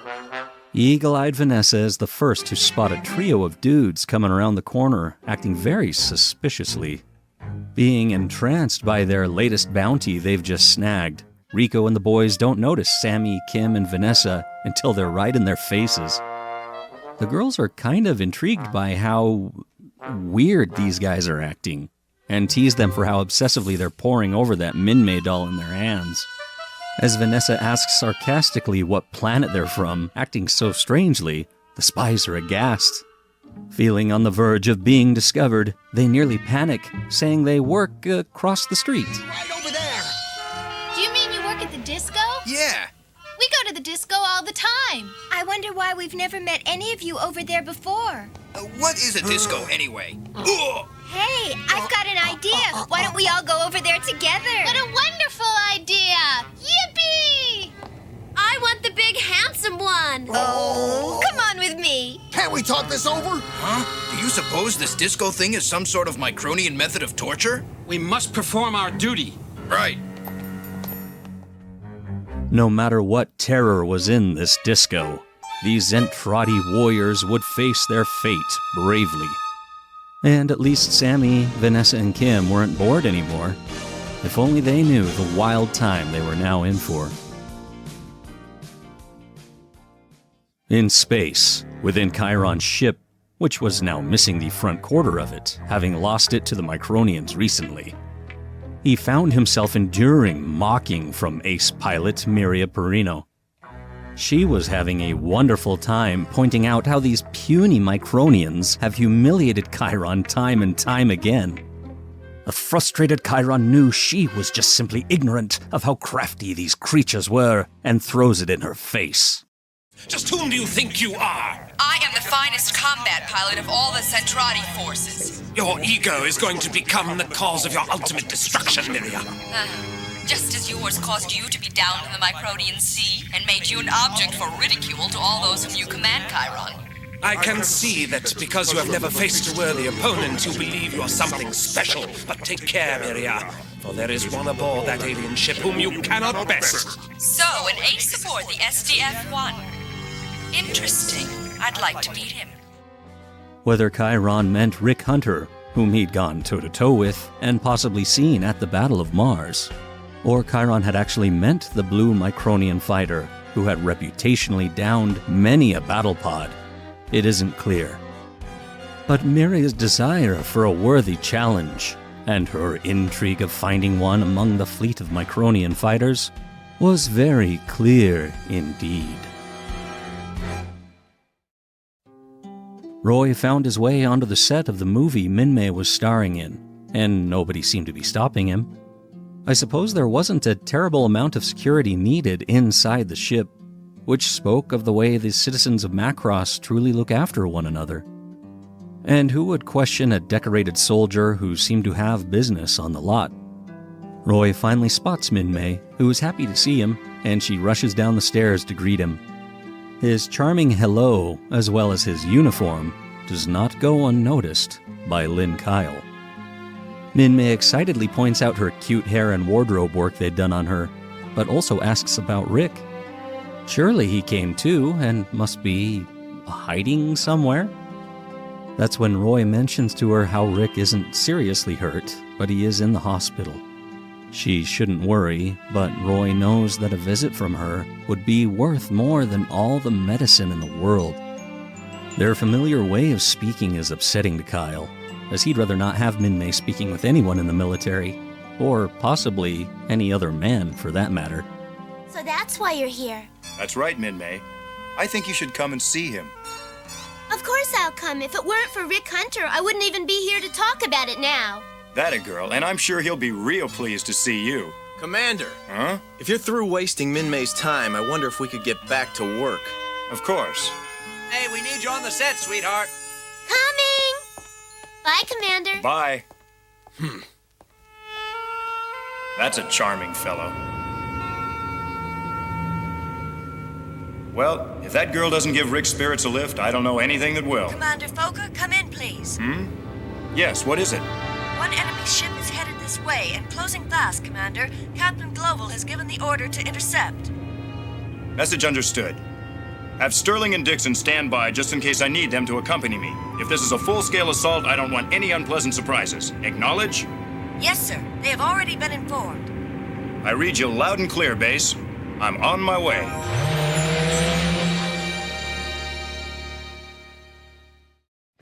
It's cool that Roy specifically asks for Ben and Max to join up with the Skull Squadron. He knew their worth as excellent pilots. That's why he assigned them to Rick in the first place.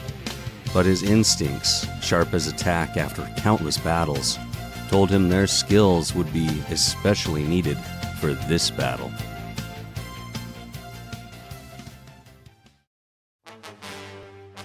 Azonia's personal flagship hovered in the upper atmosphere. Miriya had requested this special mission, and Azonia knew how restless troops could get in a ceasefire. She allowed Miriya her hunting trip, as long as she did not attack the battle fortress directly. Miriya orders her battalion of Zentraedi warriors to stand back once she had identified this Micronian ace pilot Khyron had spoken of, and leave his destruction to her and her alone. The bridge crew alert the captain of the enemy movements, and he orders all fighters launched. On the deck of the Prometheus, we see Max and Ben as they join up with the Skull Squadron as ordered, and witness as Max launches via the catapult, headed for the dance of his life. Roy is late to the show, but eager as ever. Skull Leader takeoff preparations completed. Your squadron is already in the air, Commander. Good hunting. I'll be hunting for a pineapple salad. It sounded like he said he was hunting for pineapple salad. You must be mistaken.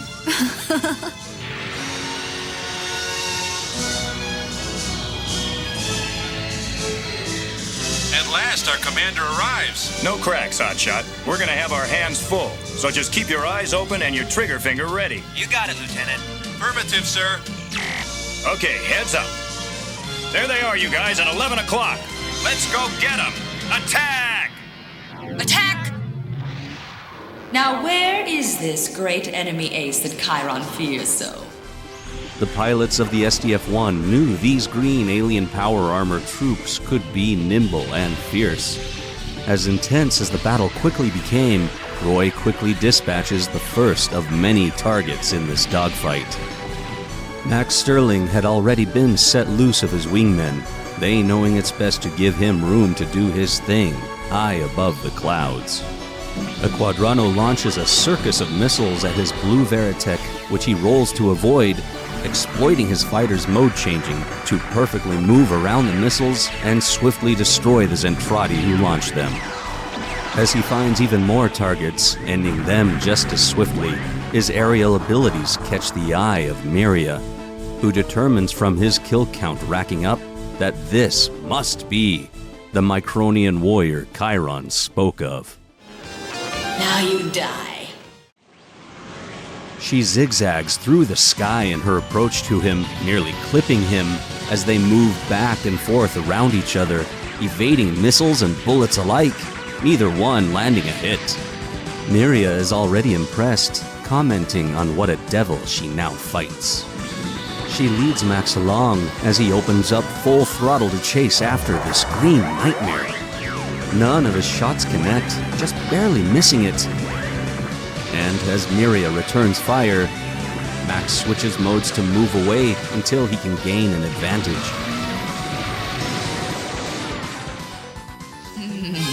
You can't dodge forever. As she goes after him, Lisa and Claudia, monitoring the flight groups, find it odd that the enemy isn't attacking the battle fortress. Also, one Zentraedi seems to almost have a personal interest in engaging Max Sterling. Lisa wonders if he's possibly been singled out, as surely the enemy has noticed his prowess in battle. Global orders that Sterling return to the ship immediately, reasoning that if the enemy on him gives chase, it will indicate if Lisa is correct. Max, the base is asking you to retreat. Right now. What? They want me to retreat? Wait, I don't get it. What's the big idea, huh? That bandit on your tail is trying too hard. So what? So they want to find out what his game is. You got it.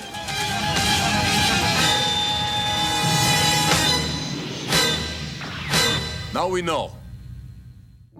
Inside the city aboard the ship, no one would even know of the epic showdown happening just outside, as Rick sits quietly in bed.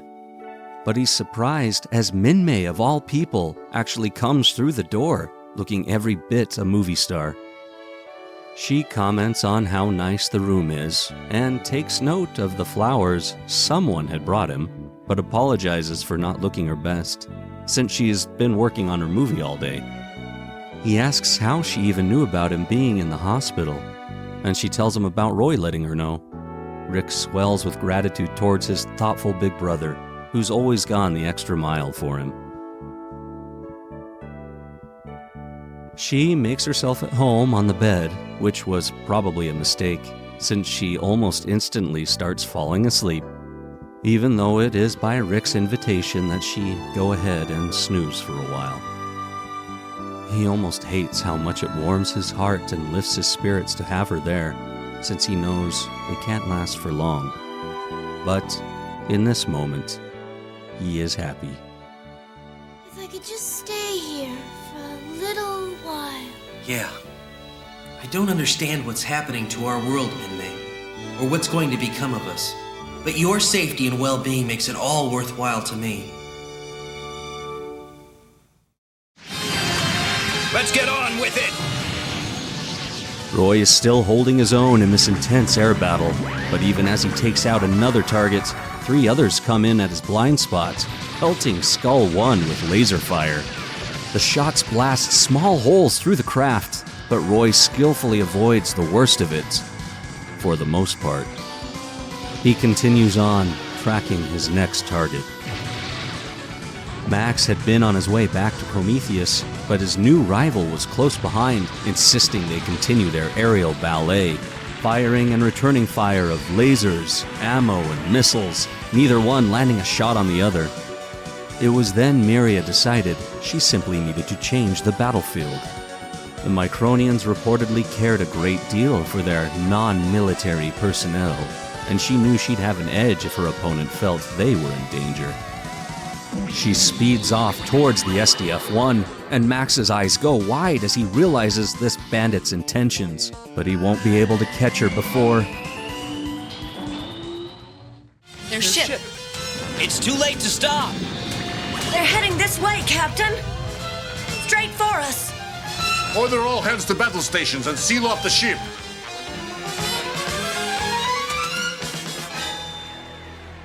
Rick knew those sounds could only mean one of 2 things. Either the ship was going to transform, or the enemy had penetrated their defenses and boarded the SDF-1. Either way, he had to see what was happening.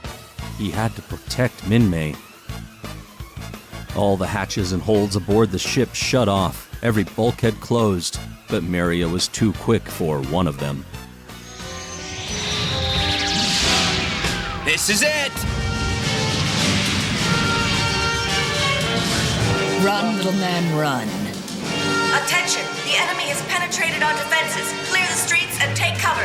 Take cover at once.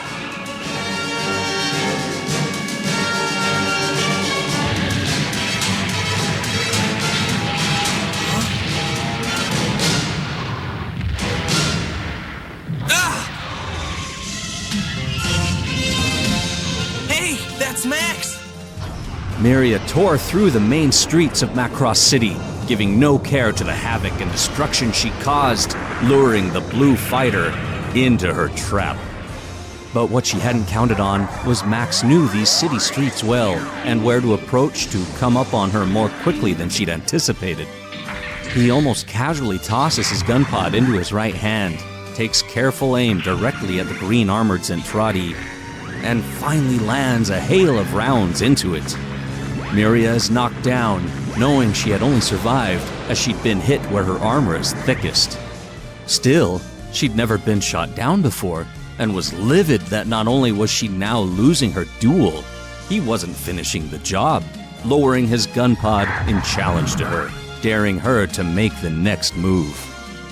Captain Gloval orders the hatches above the city opened in hopes Sterling can chase this enemy out like a wasp trapped inside a house. Miriya realizes her disadvantage in this enclosed space and fires at Max, even as she topples the building next to her. As he shoots back, she takes the chance given to her and flies up and out of the battle fortress, launching missiles as a warning not to follow. A warning Max ignores as he flies after his dangerous foe. But the bridge officers know the battle is over, and they should take this as a win before risking any more harm to the ship's civilians. Max is ordered to stand down as Lisa tells Max he won and to head back, but Max feels it's a draw at best, wondering if he'll ever see this opponent again. Miriya, her body unharmed but her pride annihilated, swears that this Micronian will rue this day. Roy and the Skull Squadron continue battling as they push back the remaining enemy making their retreat, and as the final ship heads back to space, Roy calls in the squad to head back to their own base. Lisa is concerned, noticing Roy's altitude dropping, but he tells her he's all right, asking about what happened with Max. She assures him Max is fine and to bring his boys home, as Claudia looks on proudly at another Roy Fokker victory.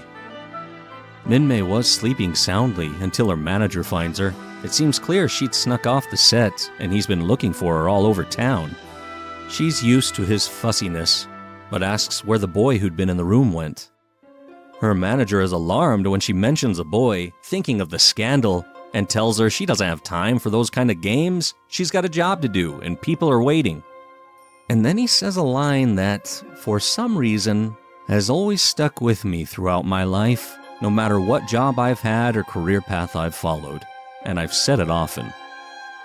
My dad was right. I should have been a CPA. Anyway, Roy's Skull One taxis in, and the mechanics note just how clobbered Fokker got this time around. But they weren't prepared to see exactly just how bad the damage was, until they find something alarming inside the cockpit. Roy, meanwhile, had eagerly gone right to Claudia's, and now sat on the sofa, almost sullen, as he strummed a guitar, listening to her speak of her unending concern for him every time he goes up in his fighter. He understands, knowing she's not the only one concerned, always hiding the fear he feels every time under a facade of confidence and bravado that every Veritech fighter pilot feels going up against the fierceness of the Zentraedi. He couldn't afford to let it get to him, let alone show it to anyone, lest it get to his own head and lessen his keen pilot's instincts. But it was exhausting and takes its toll. And he'd been doing it for so long. Claudia finishes up her famous pineapple salad and simply wanted to voice her feelings, stating that it's almost as if all the pilots treat each battle like it's a game. Roy knows one thing for certain. It has never been a game. Anyway, I've said what I had on my mind, and I promise that I'll keep my mouth shut about it in the future. Dinner's ready. What? Well, don't tell me I put you to sleep. Is anything wrong?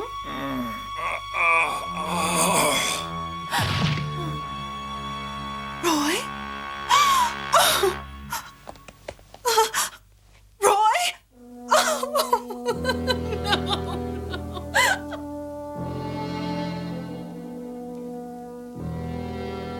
I'm terribly sorry, Lieutenant. We did everything we could to save him. He just lost too much blood. A terrible tragedy indeed. I can tell you Commander Fokker will be sorely missed.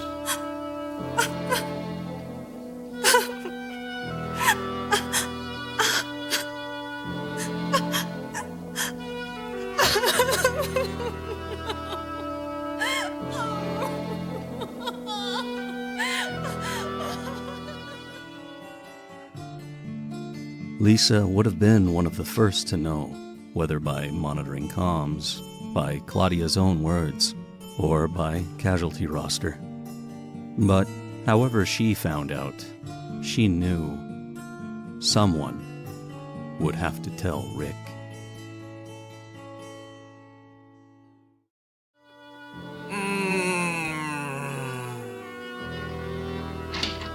Huh? Oh, hi, Lisa. What brings you here this fine morning? I'm sorry, Rick. Commander Fokker is dead. Commander Fokker is... He's dead. What? He was wounded and lost too much blood.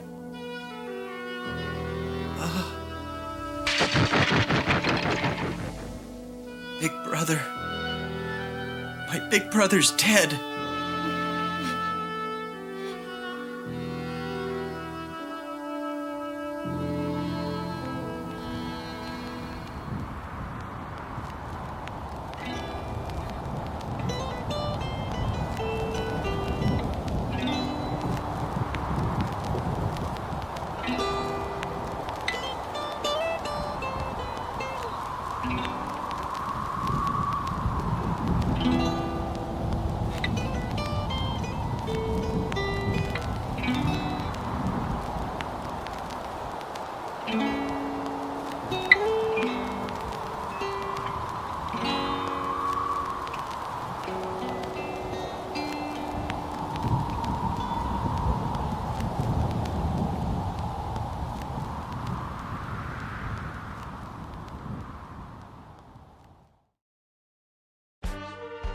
To admit, those guys are pretty good. Not as good as me, of course. You don't have to brag to me, Rick. I know all about your winning the amateur flying competition last year. Actually, I've won it 8 years in a row. What have you been doing? I was busy fighting a war. I guess you didn't read about my having shot down 108 enemy planes. You're proud of being a killer? What? There was a war on and I was a soldier. I just did my duty. You promised my dad that as soon as the war was over, you'd come back to the air circus. Why did you go back on that promise, Roy? I really felt guilty about letting your father down. Only, this Robotech thing is so exciting, I just couldn't give it up. It just gets in your blood or something, I don't know. In an iconic show known around the world, full of iconic images, characters, and moments, it says a lot about him that one of the most memorable of them all is Roy Fokker. He's one of only a few characters in Robotech whose name wasn't changed from Super Dimension Fortress Macross. Isn't that right, Hikaru? He's one of only a few characters from Macross to show up in another Macross series, a distinguished roster that's smaller than you'd think. マニュアル大事にしてるやつは早死にするぞ。届け！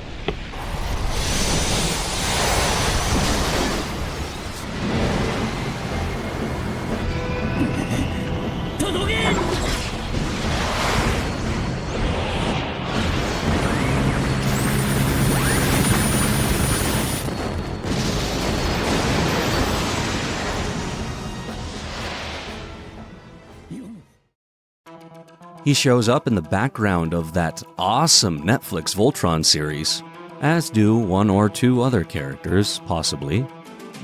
And then there's that one crazy Voltron crossover. Whoa. Roy was one of the first characters we meet in Robotech, and in the beginning, he's almost the Obi-Wan to Rick's Luke. Not just his friend, but his mentor in helping Rick as he takes his first steps into a larger world. After Rick gets promoted to lead his own squadron, we don't get to see Roy too much, except here and there. But whenever he does show up, he's ever the thoughtful, lovable big brother we met in that first episode. Which is why it hurts so much when, halfway through the series, he's gone.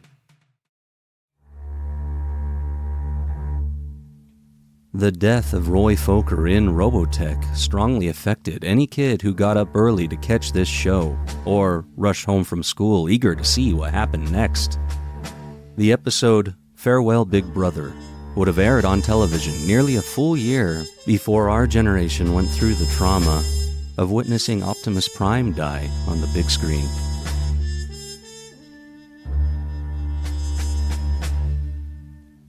Back then, no matter how many bullets were flying around on screen or vehicles got blowed up, people just didn't die. Now, my whole point is, even when they brought over Macross as Robotech to the West, they were still respectful enough of us kids not to talk down to us about the realities of war, about death and loss, and about grief. They were wise enough to remind us that war is not a game. It has never been a game, Claudia. So when this particular tragedy hits, it hits hard. No punches pulled, and I hate to say it, but it's far from the last punch this show is going to throw at us.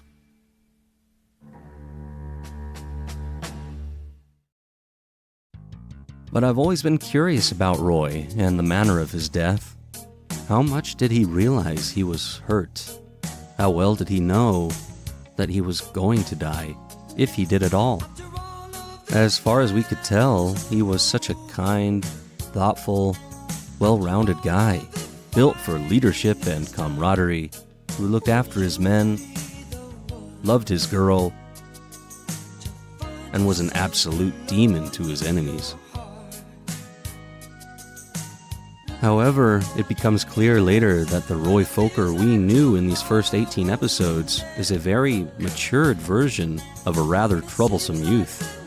One who still felt a sense of duty to do the right thing, but as stressful as that can be, especially for a combat pilot, we find out in a later episode that young Roy dealt with the stress in rather unhealthy ways.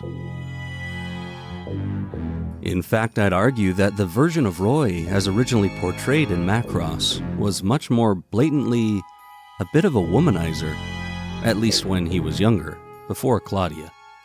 And also a heavy smoker and seemed to hit the bottle more often than we knew. It comes across in the tone and performance of the legendary Akira Kamiya compared to the softer, more familial tone of Robotech's Dan Warren. I'd venture that they wanted to emphasize that mentor role of Roy more for kids in the West, where in Macross, Roy is nearly a parody of what Japan's view was of an American serviceman, of which there are no shortage of, what with the US military presence stationed there, or at least how it might have been in the 70s and 80s. Like I said, hard drinking, chain smoking, and womanizing, from the locals' point of view. And they really lay into it in the Macross Do You Remember Love movie, this idea that Roy had some issues. The man! You're doing okay. A fighting man needs all of his courage. But you've been drinking. So what? You can still fight when you're drunk?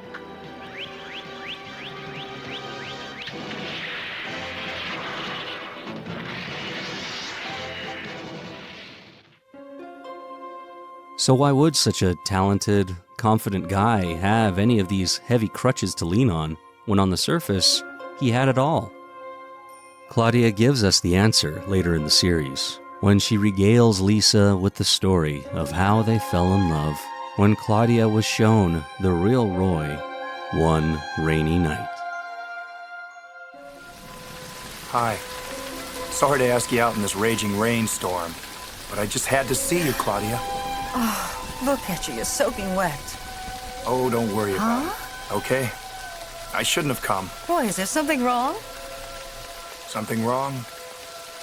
Yeah, you might say so. I saw you standing there outside the hangar the other day. Well, it bothered me a lot. It probably didn't mean anything to you, but there's a reason why I act like that sometimes, and I just wanted to explain it to you. See, I've never told anyone my deepest feelings, Claudia, but I want to share them with you. So listen, please. Every pilot has to live with fear, especially because he knows the consequences of the smallest mistake. And every time a test pilot goes up, he wonders if it'll be the last time. But we do what we have to and force ourselves to go up anyway. It can be more dangerous than combat, because you have more time to think about what you're doing. And lately, I've become convinced that the next time will be it for me. It'll be the last time. Why do you do it then? If that's the way you feel about it, to continue is insane. Why don't you just walk away from it? Why keep risking your life expecting to die? Because I know that the fear is temporary and sooner or later it'll pass, like it always has. So many times before. Besides, who else is going to do it? I mean, there's a desperate need for experienced pilots. You know that. The war crippled our military capabilities, and those of us who survived that have a responsibility to future generations. Believe me, I can't walk away. Which finally brings me to the reason I came here tonight, Claudia. It's true that in the past I've liked having a lot of girls around, but I can't talk to any of them. Am I being clear? Don't you see? I need someone to talk to about these things, just like tonight, Claudia, and the only person I can think of now is you. It's okay. I'm here. Claudia was the one person Roy could be his true self with. The one who would listen to him. Who knew that underneath the cool and calm demeanor he projected as a leader, he was as worried as anyone that his next flight could be his last. That, along with the other demons a veteran who's seen war may carry with them, it sort of makes sense that Roy Fokker carried a great weight that grew heavier. Maybe if he'd shared that burden with others more, he wouldn't have been ultimately crushed by it. At least he had Claudia to talk to about these things, and it's wonderful that she was so authentic and loving to listen. And I encourage any of you who carry such weight to seek out a friend, a loved one, a counselor that can help ease that burden. Now, in the novels, there is a little more added to this episode that I thought added a certain extra depth to Roy's state of mind at the time of his passing. In the battle with Miriya's Quadranos, Roy is shocked when he sees his longtime friend and second-in-command of the Skull Squadron, Captain Kramer, get shot down, even though he ejects. Skull leader to group. You guys head on back to Prometheus. I've got some business to take care of in town. Captain Kramer, you take over group command. Over. Roger, Commander. Roy knew Kramer was a pilot who had more years on him than most, and Roy was determined that Kramer would see another. He flies cover for his lowering parachute, trying to ensure his pal makes it. Because his focus is on protecting Kramer, it makes him careless to watch his own tail, and that's when he takes this hit. What? Roy radios for a rescue copter to recover Kramer, and in fact, the port the helicopter exits the SDF-1 from is the opening Miriya finds as she enters the ship. Although the rescue helicopter recovers the body, Roy finds out at the battle's end that his friend didn't make it. This pains Roy greatly, enough that he skips out on the medics checking his injured squad members, as all he can think of is that he wanted to be with Claudia in that moment. Of course, we know that the wounds he suffered from that battle in the skies were ultimately what caused his passing. But whether he had any inkling this day was his last or not, I don't think there's an answer. All we know is that he was with the person that made him happiest and eased that weight he carried. When Claudia calls his name, the novel gives us a glimpse at Roy's side of it, as he hears Claudia and wants to answer, but can't. It's almost as if he had another mission to fly. And there was Captain Kramer waiting for him, as well as Rick's father, Pop Hunter, the one who taught Roy how to fly all those years ago. In fact, there were lots of good pilots there, ready to fly this special mission, some of the best Roy had ever flown with. Veterans he hadn't seen in years, but that didn't matter. Pop Hunter handed Roy his helmet, while Kramer slapped him on the back in welcome. This mission would be it, the big one, the last combat mission they would fly, that would end all war in the universe, and then there would finally be peace. Peace forever. And then he could finally hang up his uniform, hold Claudia tightly, and never let her go. Roy and his squadron climbed into the sky as it grew brighter and brighter and flew straight into the center of the increasingly white light.